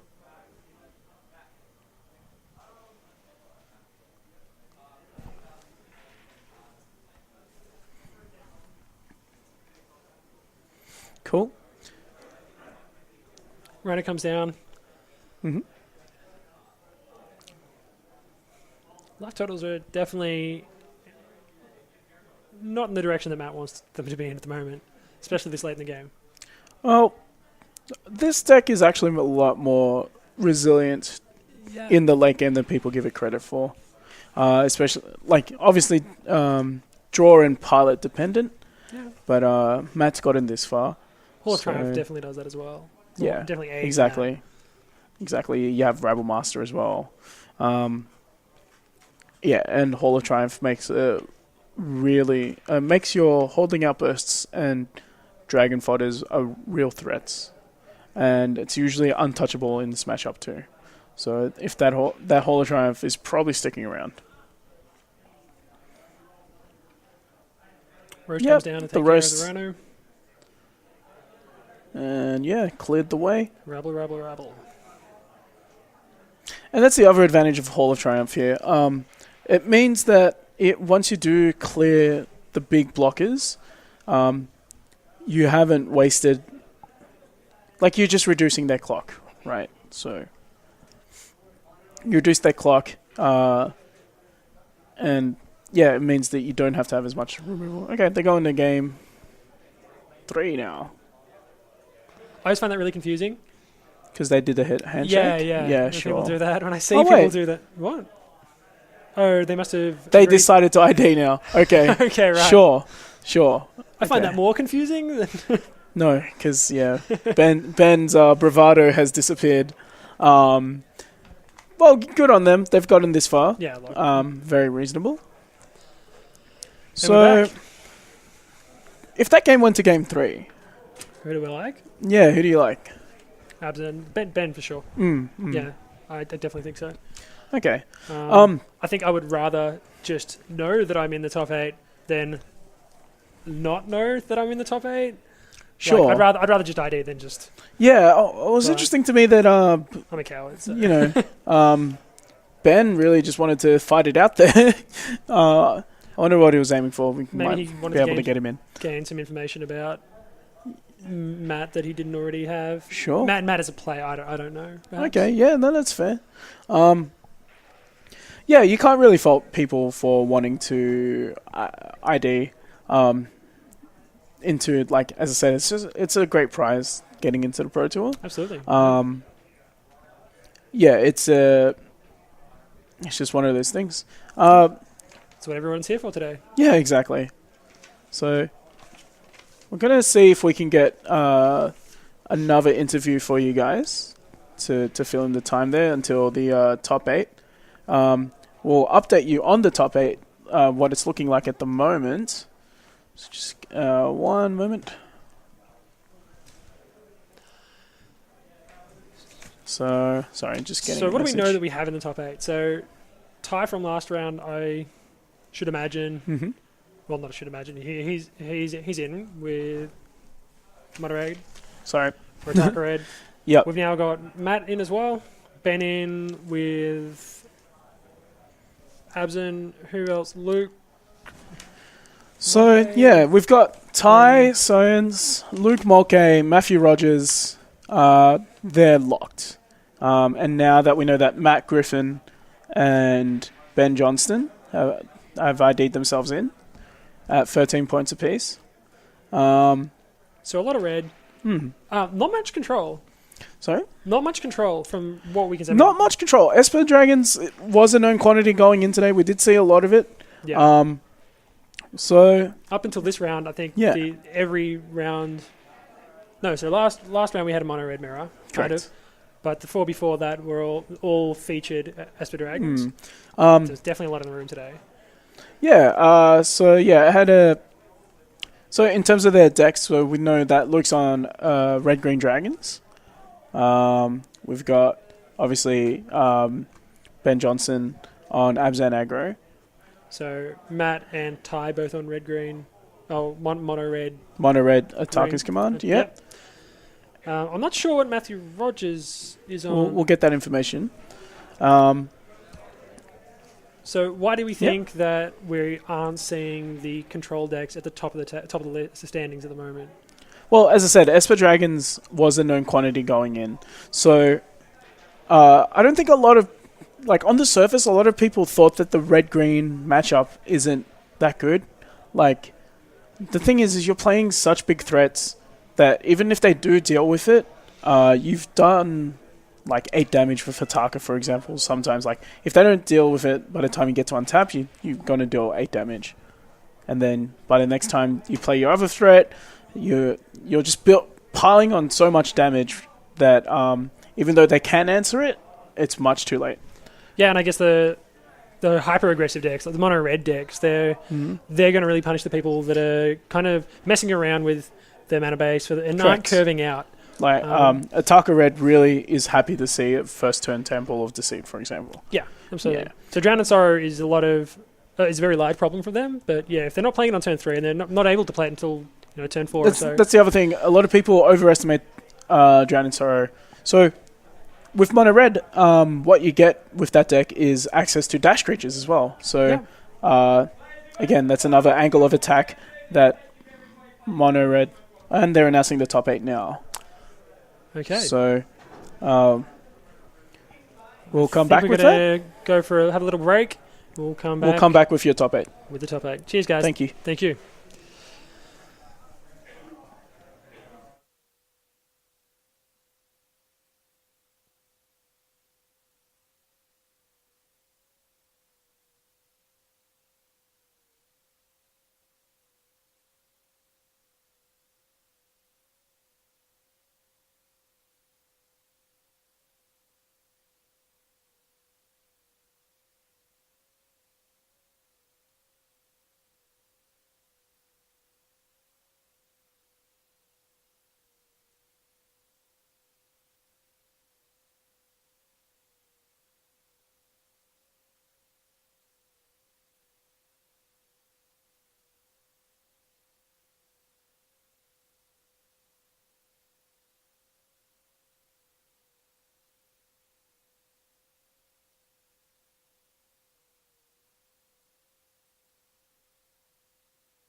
Hello, everybody, and welcome back to the RPTQ for Magic Origins here at Games Lab in Melbourne. So you've got Chris Chan and Alex Johnston. Yeah. So we just had the top 8 announced. We're just going to run through that a little bit. Sorry, go on. Okay. So top of the Swiss, we have local player Luke Mulcahy, Ty Sowens, who I believe is also a local player. Yep. Julian Toe, Matthew Rogers, and Matthew Griffin. David Williams, Francis Lamb, and Ben Johnston. So we saw quite a few of these players on the stream today. Luke, Ty, both Matthews, I think, and Ben all hit it. So really only Julian, Francis, and David didn't hit the stream. So we've already seen their decks and how they play out quite a little bit already. Yeah. But yeah, we're just going to run through that a little bit. As we were talking about before, Dean and I, there wasn't as much control at the top tables by the end of the Swiss in comparison to how much there was overall in the tournament. Yeah, I'm pretty sure Esper Dragons was the most popular deck, and looking at the top 8, we've got Francis, who's playing. I guess that's banned. Yeah, we don't have a copy of Esper Dragons here. Cool. So the round should be pretty timely then, I think. We're not going to be having any 70-minute rounds. Well, you never know. I mean, untimed rounds for the Pro Tour could go. So Luke finished at the top of the Swiss with Red Green Dragons. Again, we saw him in, I believe it was round 3. Perhaps it was round 2. Yes, it was against Tim Hughes, who was on Esper Dragons. Yep, that's correct. It's a pretty strong deck. It's got a lot of redundancy, recurring threats in the form of Death Mist Raptor, and using Haven of the Spirit Dragon to recur its bombs. Yep. It's just a really, really solid deck. Nice and proactive. And yeah, it's definitely the kind of deck that Luke as a player likes. Yeah, absolutely. Either that or dirtling around a lot. Yeah. He doesn't really have that option in Standard as much as he would in, say, Australian Highlander. Yeah. Or, whatever. He plays Legacy? I don't know. I mean, it's proactive, which he likes. It's got recursion, some late game power. It's just generally a pretty solid deck. I think it's pretty rewarding of good draws. Yeah, I believe so. Yeah, I agree so with you can have some really powerful hands that are really hard to answer. Mm-hmm. Overall, I quite like it as a deck. Yep. Coming in second at the top of the Swiss, or second in Swiss, Ty, who we saw last round, I believe. So against Mono Red, I think. Dennis playing Mono Red. Yep. So Ty's splashing green for Attackers Command and Become Immense. Yeah. Where his opponent, Dennis, wasn't. Was just playing straight Mono Red. Yeah, had things like Searing Blood and cards like that rather than Attackers Command. Yep. So Ty's playing that, and where are we? Somebody else is as well. Yeah. David. Matthew Griffin is. Matthew, here we go. Yeah, Matthew is. So I'm pretty sure Matthew's from New Zealand, and so is the other Matt. So a good mix of local players, Australian players, and New Zealand players. Yeah. And we did have that. We did have that mix in the room today as well. Yeah. Quite a few players that had travelled interstate. We had inter-country. Yeah, absolutely. We had Paul earlier interviewed from Perth, I believe. Yeah. Quite a few Sydney players that had come down, made the day down. So yeah, it was good. Julian came in third of the Swiss. We haven't seen him yet. I don't know if we're going to be able to get the deck list up on the screen. He's playing Bant, is he? No, Abzan. Just Abzan. Abzan Control. Sorry. So he's got some Planeswalkers, Thoughtseize, Abzan Charm. He's playing Abzan is I think it's one of the strengths of the format where you can say I'm playing Abzan, and your opponent or whoever you're talking to will go, okay, that doesn't actually reveal a lot. You have a really large variety within each 3-color combination. Yeah. You could be playing, Abzan Control to aggro to somewhere, in between. And even those decks, especially in the sideboard, there's such a breadth of options. Yeah. There are just so many good sideboard cards, I think, in the format at the moment. Yeah. And we don't have any double ups here, I believe, at all, as far as I can tell. They're all have their own little flavors, I guess. So yeah. Even yeah, definitely people, even within the same archetypes, are choosing very slight things that, that affect them in a metagame sense. Yep. So moving on to Matthew Rogers' deck list. So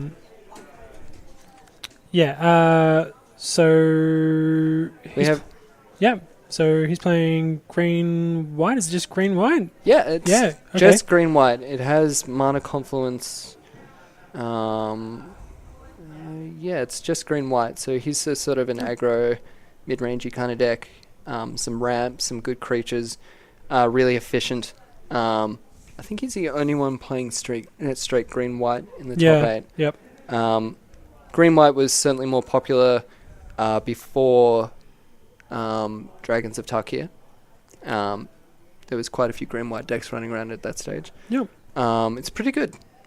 I like it. I really like Fleece Mainline in the format. I like that it's an early threat and a late game mana sink, and I think that's... Yeah, absolutely. Same with Warden of the First Tree. I like it. Yep. So next was Matthew Griffin. Again, playing red-green. Pretty similar to Ty, really. Yeah. Pretty straightforward. Same game plan. Yep. Attacker's Command is insane. Yeah, card's ridiculous. Gives you such an advantage in red mirrors, and in general, it's just really, really strong card. Yep. Sorry? Okay, so we've just gotten word that we're about to start the first round. Yep, okay. Do we know who's playing? Yes. So we've got Luke and Ben in the first round of the top 8. So yes. Oh, the only round in the top 8. They were going to be displaying at the moment, so... Yeah. Okay. Okie dokie. Awesome. Okay, so I imagine we're probably going to go to a break. Oh, we're just going to go straight into it. Okay, cool. Okay. We're just figuring out if a couple slight technical things on this end, and then we'll move into the match.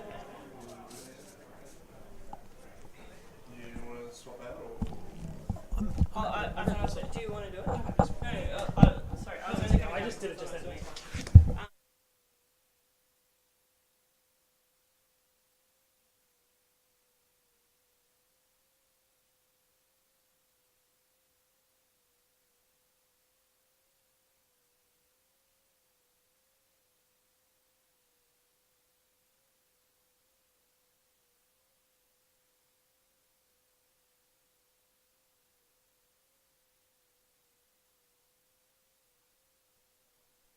Yep.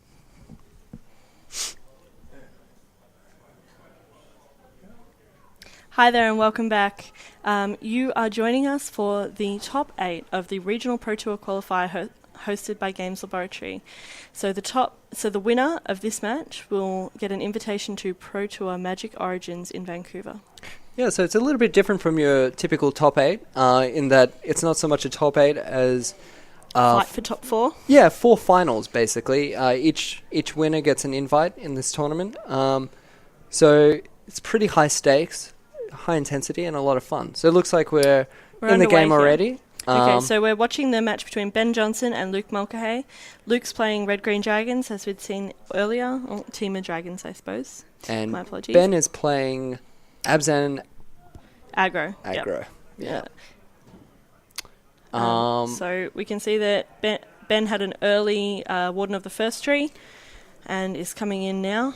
And looks like Luke has missed his land drop, so he's not going to drop the Warden, block the Warden rather, and just to conserve his mana. So he's currently just generating mana off creatures, has 3 available, so he can drop the Death Mist Raptor or the Radical Mystic in his hand, but he also has double Stormbreath Dragon by the looks of it. Yep. So just to be clear, Luke is on the left and Ben is on the right. So it looks like Luke has a couple of options this turn. He could potentially drop another Rattleclaw Mystic that I see in his hand. He has a Death Mist Raptor. A variety of options. Yeah. Depending on how much he knows about Ben's deck, he may be wary about dropping the second Rattleclaw Mystic into a Barblight or a Drown in Sorrow. However, looking at his list, neither of those are main decked for Ben. Yeah, I mean, it's certainly something you want to look out for. It's a card that could be being played and having 2 of your 3 mana sources eliminated by 1 card when you're behind on lands is savage. So he's chosen to morph something. No, he chose to morph the Rattleclaw Mystic, and that means that he can flip it up next turn and play a Stormbreath Dragon, which can profitably block the Fleecemane line. Yep. Or he can technically play anything else in his hand off that unmorph mana. Yep. So Ben is on 15 by the looks of things. He's fighting the morph. He realises what it is, I think, and he's giving his creature a +1/+1 with Dromoka's Command. Yeah, powerful play. I mean, Dromoka's Command, really flexible. All the commands are really good. I really quite like the design of them, and they've proven to be effective again and again on camera this weekend. Yeah, definitely. The main 2 that we have seen over the weekend are Ataka and Dromoka, who are definitely the best standard playable commands. Although it's not unreasonable to see the other ones. Like Colligan's Command is a pretty powerful card. It has seen some play, yes. Sorry, go on. It looks like Luke has drawn a land for turn. I think he drew a Haven. A Haven of the Spirit Dragon, if I'm not mistaken. That's correct. So he does have a land drop. Not the best, but I mean, he's not cut off from red because of Rattleclaw Mystic. Yep. He doesn't have the double red required to cast the dragons in his hand, though. Yeah. So, I mean, still stumbling on mana a little bit. That's right. Yeah, that other Rattleclaw Mystic would have been really beneficial for him, and it's a real credit to Ben that he recognised the danger there, I think. Yeah. I mean, when you're ahead, try and stay ahead. Ben has also missed a couple of land drops. But, you know, given the fact that I think he's a little bit ahead on board, it's okay. Yeah, I think his deck deals a lot better with the screw than Luke's does, where Luke is trying to play really big threats really fast, whereas Ben has quite an efficient mana curve from Warden to Fleecemane Lion to Anafenza to Surak. Yeah. So Luke cracking in for 2 with the Rattleclaw Mystic and playing a Death Mist Raptor for turn. Just to be clear, Luke was on the play as first in the Swiss. He gets to choose play or draw. So he was on the play this game. Didn't mention that. He kept a very dicey hand though. So we're currently seeing it. It's starting to pay off for him as he's recovering, and it's very good for him that his opponent also has become stuck. Yeah, it's stumbling a little bit. I wonder if he'll block the. I mean, I've got to imagine he's going to block the Fleecemane line here, if anything. I'd agree. He's also got to be careful of the blowout on another Dromoka's Command. It's also... He could think about taking the damage here. Looking at Ben Johnson's 2 lands, they're both pain lands. And he's dealt himself a lot of damage so far. 13 life. If he doesn't block here, he can potentially attack next turn for 6. If Ben chooses to cast any spells in the meantime or activate his lands at all, it's actually a 2-turn clock. Yeah, I think that's the right choice here by Luke. But unfortunately, the Fleecemane line has been made indestructible by Valorous Stance. Savage. That's okay though. I mean, he's still trading 1 for 1 on cards, and Luke has more mana on the table. Yep. More mana, but less strong creatures. Yep, so he can cast that Crater's Claws that he just drew for turn. He could kill... he can kill the Warden with it, but... which isn't super exciting. He can... Okay, here we go. Cool. So... What card is that, sorry? Oh, that's a Thunderbreak Regent. Okay, yes.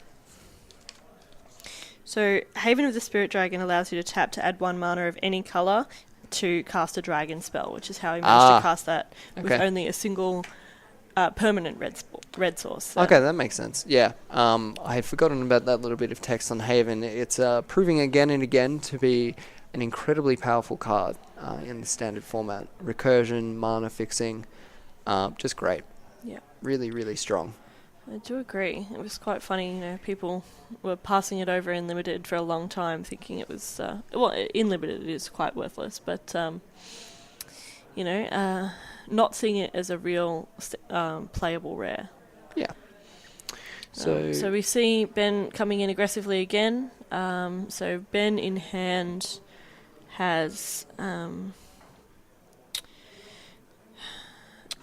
Ben has a Lion, an Anafenza, and a Death Dealer, and a Charm. 1 or 2 Abzem Charms. So Luke deciding whether he wants to block or not here. I mean, what are the risks of blocking? He could get blown out. So, could get blown out again by Dromoka's command? Yeah, Dromoka's command would be the most punishing, but I think. But with the 2 mana, like, Luke is playing a risk here by blocking, but he's on a relatively low life total, and the likelihood that Ben has another 2-drop removal spell is quite low. Especially, most of the removal that's run in Abzan in terms of Heroes Downfalls and Abzan Charms are 3 mana cost. So Yeah, so Luke correctly identifying that his opponent probably doesn't have much in terms of tricks. His opponent's now only on 10 life. So if Luke swings in with his flying Thunderbreak Regent, that puts his opponent down to 6. And Luke has also actually drawn another Thunderbreak Regent, so he can play another one out to block. Yeah, so pretty savage. Pretty hard to deal with the Thunderbreak Regent as well when you're in low life, because taking 3 damage at this point when you're only on 6, he can't actually kill them both and still live unless he has some sort of life gain, which I don't think he has in his list. Yeah, so the Thunderbreak Regents are 4/4, so it can't profitably block the Fleecemane Lion that does have a counter on it, and the 3 damage does only trigger when it's targeted with a spell or ability. So yeah, I mean he doesn't. I don't. If think it trades off just in combat, then Ben won't lose any life from it. Yeah, I think he blocks the Fleecemane Lion here, the one without the counter, and goes to 5. Yeah. I think that would be my line. I don't think you want to trade here, because you can chump block later with your mana dorks, as much as you don't want to. So Luke goes down to 5, still has a Thunderbreak Regent, and just scoops him up because he's dead on the swing back. Yeah. So yeah, Ben. A bit of a bummer of a first game in some respects, because both players were a little bit screwed for mana and a little bit, particularly Ben. Yeah. But game 2 and 3. How do you think? Well, let's have a look at the sideboards. Yeah. So. Sideboard for Ben is 1 Sorin Solemn Visitor, 2 Elspeths, 3 Thoughtseize, 3 Drown in Sorrow, 2 Last Breath, 2 Ultimate Price, and 2 Glare of Heresies. So basically, his sideboard plan in a lot of matchups is to start to go bigger. Yeah, it's definitely like he has the option to move away from his creature-based deck into a Planeswalker and removal-based deck. Mm-hmm. So we've gotten note that he's bringing in Elspeth and Ultimate Price, and that's exactly where I was about to say that I think he'll go with this. Elspeth, the negative ability, kills all of the dragons in Luke's deck, and Ultimate Price will take down a Stormbreath Dragon or a Thunderbreak Regent. Yeah, and and Elspeth, even if there isn't a dragon to take down, can start clogging up the board with 1/1s, and eventually take over the game.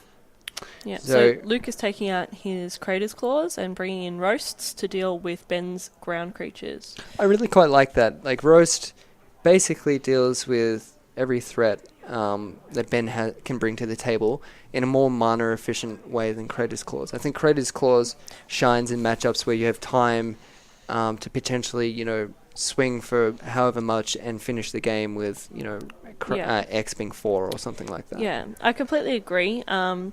But Luke is making this sideboarding decision based on what he knows about Ben's deck, not what Ben will potentially bring in. Yeah. So Roast is strictly worse against Planeswalkers. I'm sorry, Fabian, for saying strictly. It's worse against Planeswalkers than the Crater's Claws would be, because you can redirect the Crater's Claws onto the Planeswalker. Yeah. But Roast is much more mana efficient on the other side of the scale. So it looks like Ben has also sideboarded out Wardens and an Urborg, apparently. Yeah, to bring in that Elspeth and Ultimate Price. Interesting to take out a land when upping your curve. I wonder what I'm interested to know what the logic is. Yeah, I agree. And it also, it seemed You quite often see people who are playing Abzan at the moment take a lot of pain out of their mana base. Their mana base is very painful and very risky, and like playing those Urborgs is really relevant, where you can start using your pain lands and your fetch lands and your mana confluence to tap for black instead of costing you life. So both players keeping the 7, tap land for Ben, Forest for Luke, and no Mana Dork. Okay. No Elvish Mystic. He may have taken those out, expecting the matchup to be bigger and go for longer. Yeah, I can see at least 2 more lands, a Rhino, a Rakshasa Death Dealer, and a Hero's Downfall in Ben's hand. And now we've seen the Anafenza there as well. Anafenza's such an efficient threat. So Luke has a potential 4 mana this turn. I see a Course of Crucifix in his hand, another Radical Mystic, I think a Thunderbreak Regent. And there's a Dragon Lord Ataka in there as well.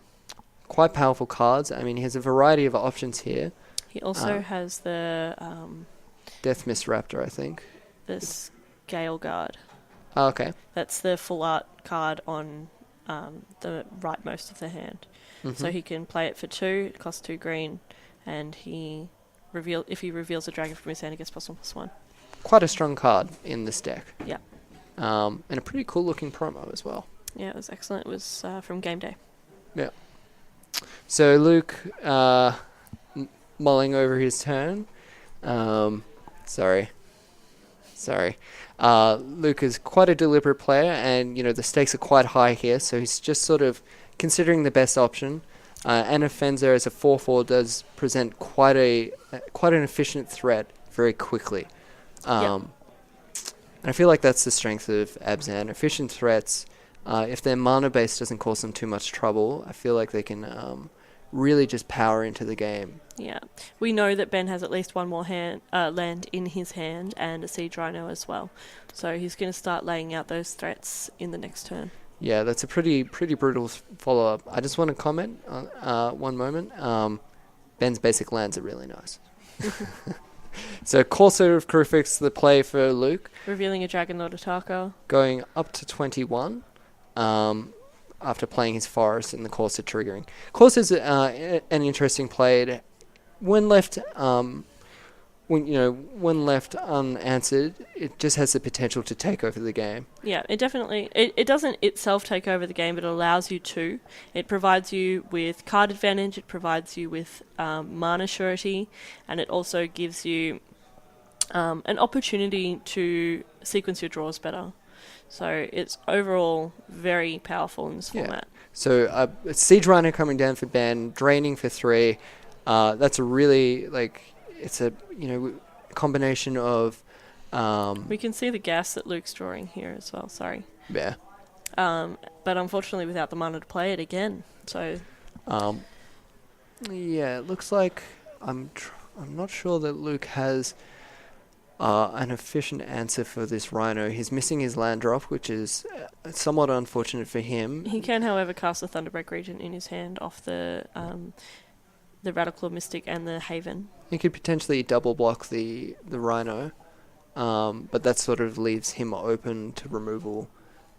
Which we know that Ben has. He has a Hero's Downfall in his hand. Yeah. And Luke would know that as well. Not the specifics of Ben's hand, but Luke would know that it's very likely that Ben is carrying removal. And I don't think that he would walk into that with a double block. So choosing to morph... I'm not sure what he morphed there. I believe it's a Radical Mystic. So going for a big mana turn next turn, a big explosion. What do you think about that? 3, 4, 5, 6. He still won't be able to play Dragon Lord Ataka, which costs 8, so I'm interested in that play. Yeah. He comes down a Surak, and it definitely has Formidable, and therefore has haste. Yeah, that's pretty savage. I mean, that's a lot of damage coming through this. It receives a counter from the Anafenza trigger. 4, 8. And how much is Surak? He's a 5/3, I believe. Yeah. Yeah. So, I mean, Luke has to block at this stage, I think. I mean, 5/4, my apologies. So 5/4 with a 1/1 counter. Yeah, so he is currently a 6/5. Yeah, so swinging in for lethal. So Luke, as I said, has to block. I mean, I wonder what is there a draw that gets him back in this game?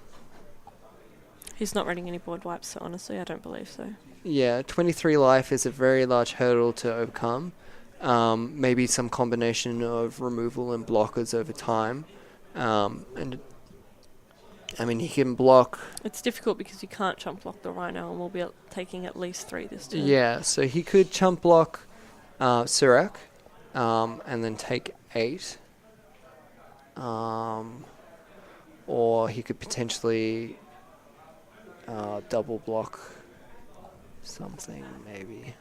He could double block the Anafenza with the Corsair and the Morph, which I think is a relatively solid move because he'll only lose one of those. His opponent's tapped out. Or he could, with the double block with the Rattleclaw Mystic as well. I wouldn't have thought that he'd give up his mana at this point, where it's the only real thing he'll get back in the game.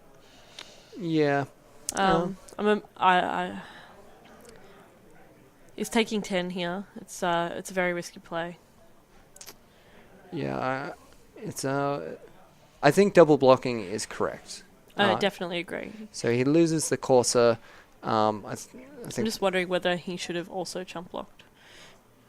It depends if the morph is what we think it is. I think it's Rattleclaw Mystic. So, yeah. So I mean, the Corsair Crufix being dead again puts a strain on Luke. I think he probably would have wanted a potential land from the top of his library. Sorry, so Luke concurs with us in terms of this game. He just says doesn't look good in terms of the blockers that he's just trying to make. So yeah, I mean it's kind of a situation where any decision you make isn't going to be great. Yeah. Just because of the board state and life totals. So Luke, once again, going into the tank, thinking, how can I win this? What gives me the best chance to win this? Yeah, he's very considerate of all of his lines, and I think that if anyone could find a line that gets him out of this, then it would be Luke. He generally will always go into a tournament making sure that he knows his deck. So morphing Rattleclaw Mystic. Releasing red, green, blue into the pool. So he now has double green, red, blue. He could play a couple of blockers. So there's just red, blue in the pool currently. So we reveal the dragon to put a +1/+1 counter on the Scale Guard. Which is known information for Ben anyway. Yep. I don't think he knows that Luke has 2 in hand though. So he's got 3 mana in pool now. No, it must be 4. Yes. So he had he had red, blue left, and then he tapped.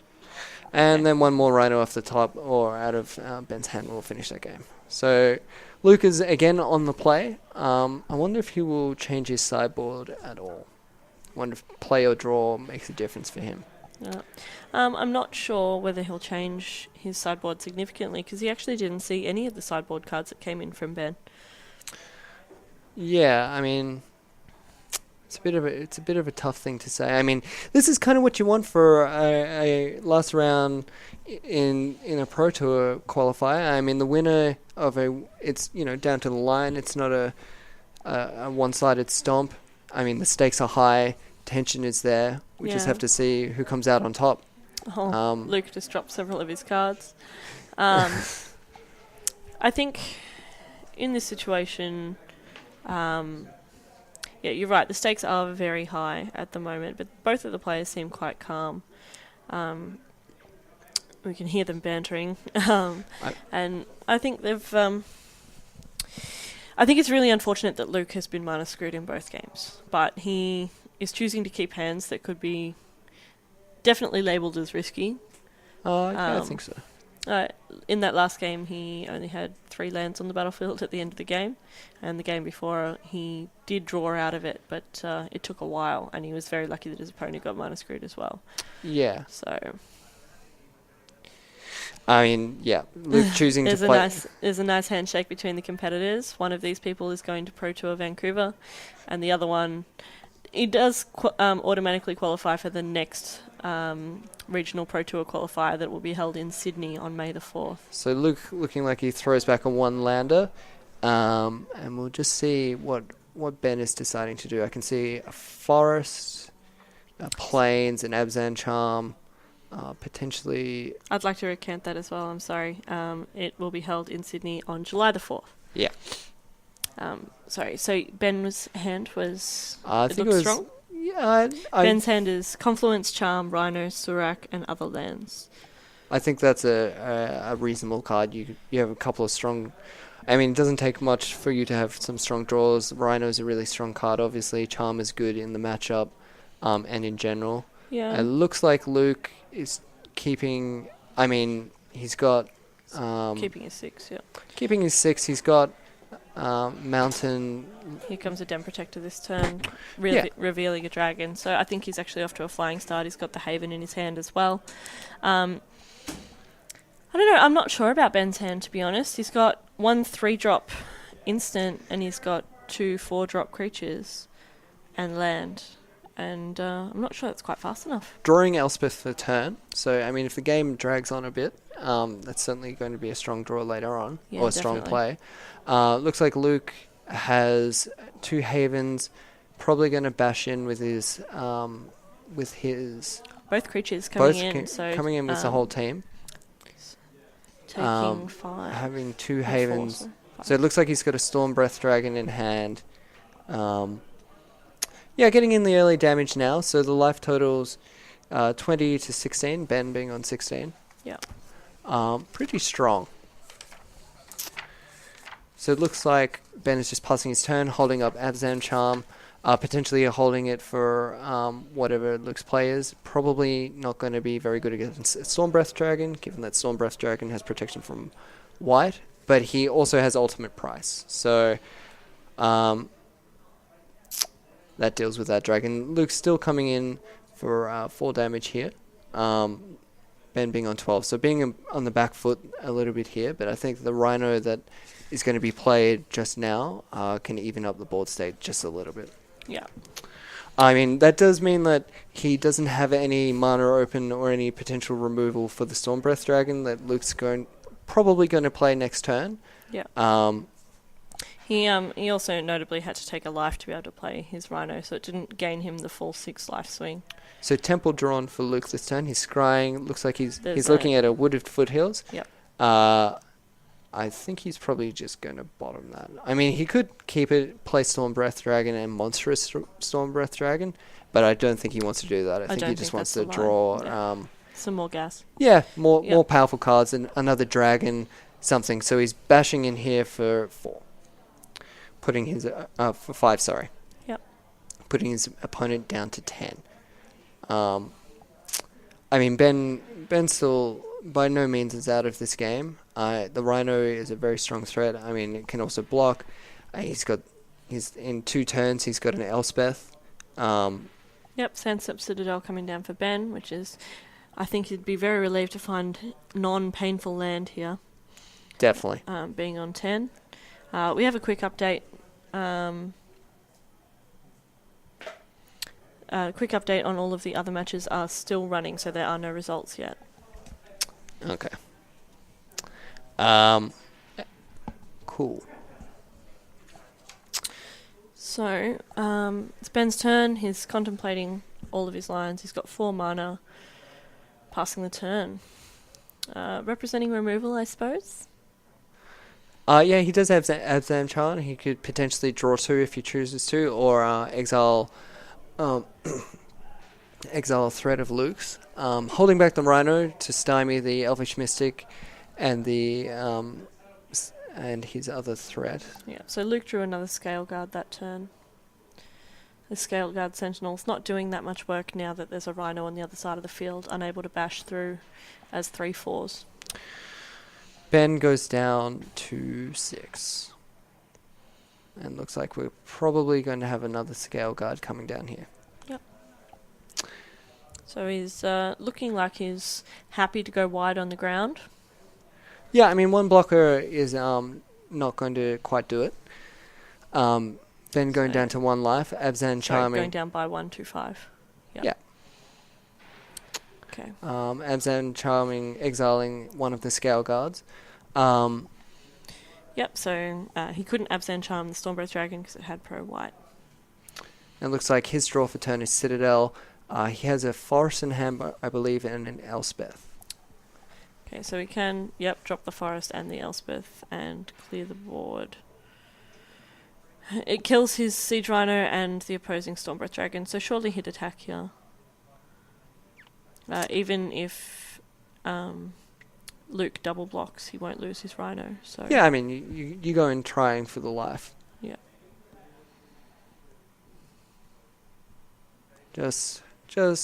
I mean, it's the last game of the tournament for both of these players. Each player just going over each decision, thinking, what are my options? What are my options? Having a Surak, didn't realize he had that in hand, so a pretty interesting play. Definitely. It does have Formidable and could have attacked that turn with haste.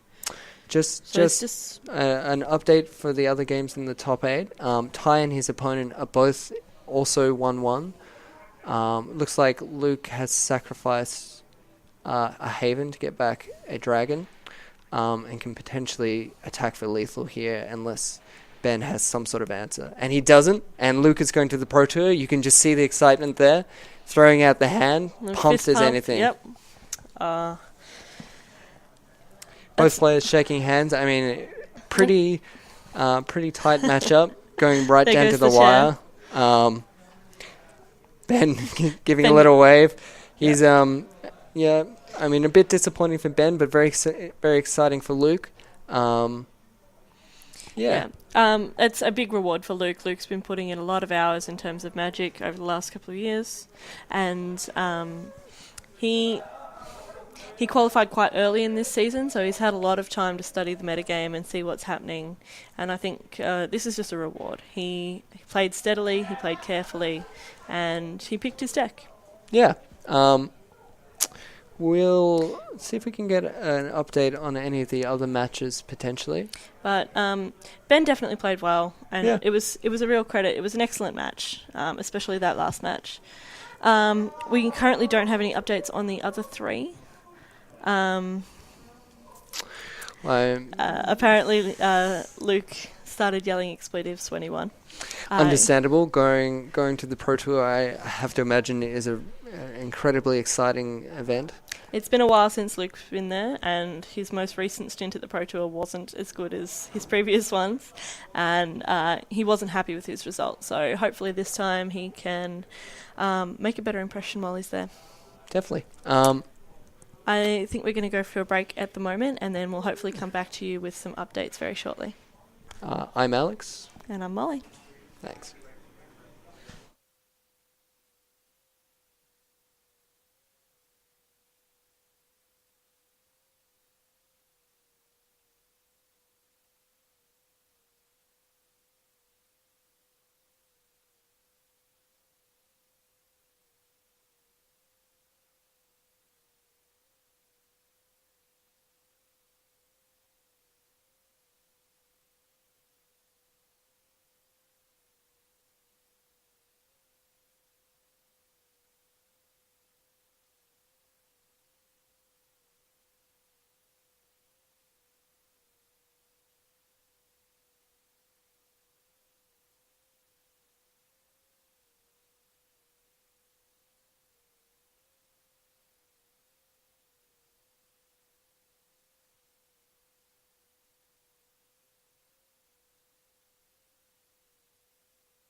Hi there, welcome back. You're joining us at Games Laboratory for the end of the Regional Pro Tour qualifier in Melbourne.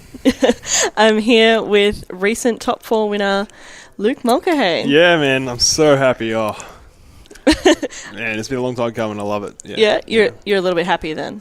Yes. Okay. So we did just stream your match. Yep. Were you worried? Like you kept some hands that were a little bit dodgy, and you were running low on mana. Yeah. The last game was pretty solid, but you know. I felt like I had to do it. You know, do the math in your head, and you just. I knew they were dicey, but. Okay. Made the decision, and hey. And you went with it, yeah. All right, excellent. Talk me through your sideboard. What did you sideboard plan? It was pretty basic stuff. I just took out 4 Creator's Claws because they inefficient on mana against Abzan's bigger guys, and I brought in 4 Roasts. Yeah. So. Yeah, we saw that, and it was interesting because your opponent sideboarded in Planeswalkers. So he brought in Elspeths against you, and it was like... I think his plan beat mine. Yeah, your sideboard plan was excellent if you had stayed on the creature path, but sideboarding it. Luckily for you, you didn't see any of the sideboarding cards. Yeah. But killing a Rhino would have been alright. I was scared of Drown in Sorrow. Yeah. I was like, and so that's why I was playing the Scale Guard Sentinels. Yeah. They're so bad though against these fatties. Yeah. We're talking about that in game 1 as well. When you committed the second Rattleclaw to the board, whether you were worried about being blown out by Drown in Sorrow or Bile-Blight. Incidentally, Ben wasn't playing either of them main deck, so. Right, yeah. Yeah, you. Main deck, of course, he wouldn't be playing Drown, but and Bile-Blight would not kill a morph and unmorphed. No, yeah. So the way that you played it, worked out that way, but but I was still crossing the fingers. Yeah, exactly. No, excellent. So, you going to take a holiday when you go to Vancouver? I might even, I don't know. I could go get a job there or something. I'm going to at least spend a couple months, Okay, fantastic. We also have some results from some of the other games where Ty, playing Ataka Red, also won his match. Yeah. Yep. And Dave Williams won his match over Julian Toe as well. So we have 3 of the top 4 results out so far, and when you are waiting for that last result, please go to www.gameslaboratory.com/pairings, and you'll be able to see those results as they come up. Another couple of shout outs to Games Laboratory for hosting this event and allowing us to do coverage here. Yeah, very well organised. Yeah, we got a lot of feedback from the players who said that they really enjoyed the event, and there was lots of space, lots of viewing area. You had a big peanut gallery for your one. Yeah, that was well set up. I'm very impressed. We did see the fist pump, and then you stood up and the chair dropped. And I assume you were doing a victory lap at that point. So. Yeah, lots of hugs. I got some big sweaty boobs in my face. I mean, like man boobs. They weren't my boobs. Last couple of shout-outs. www.newgameplus.tv. That's the website, and they're also on Twitch. They helped us set up all of this coverage, and they helped us produce all of this content. Besides that, congratulations, Luke. Thank you. And to all of the other winners who have made it to Pro Tour Vancouver, and the one who is yet to be decided. Yeah. Thank you all for tuning in, and have a fantastic night or morning, depending on where you are in the world. And hopefully we'll see you again for our next coverage.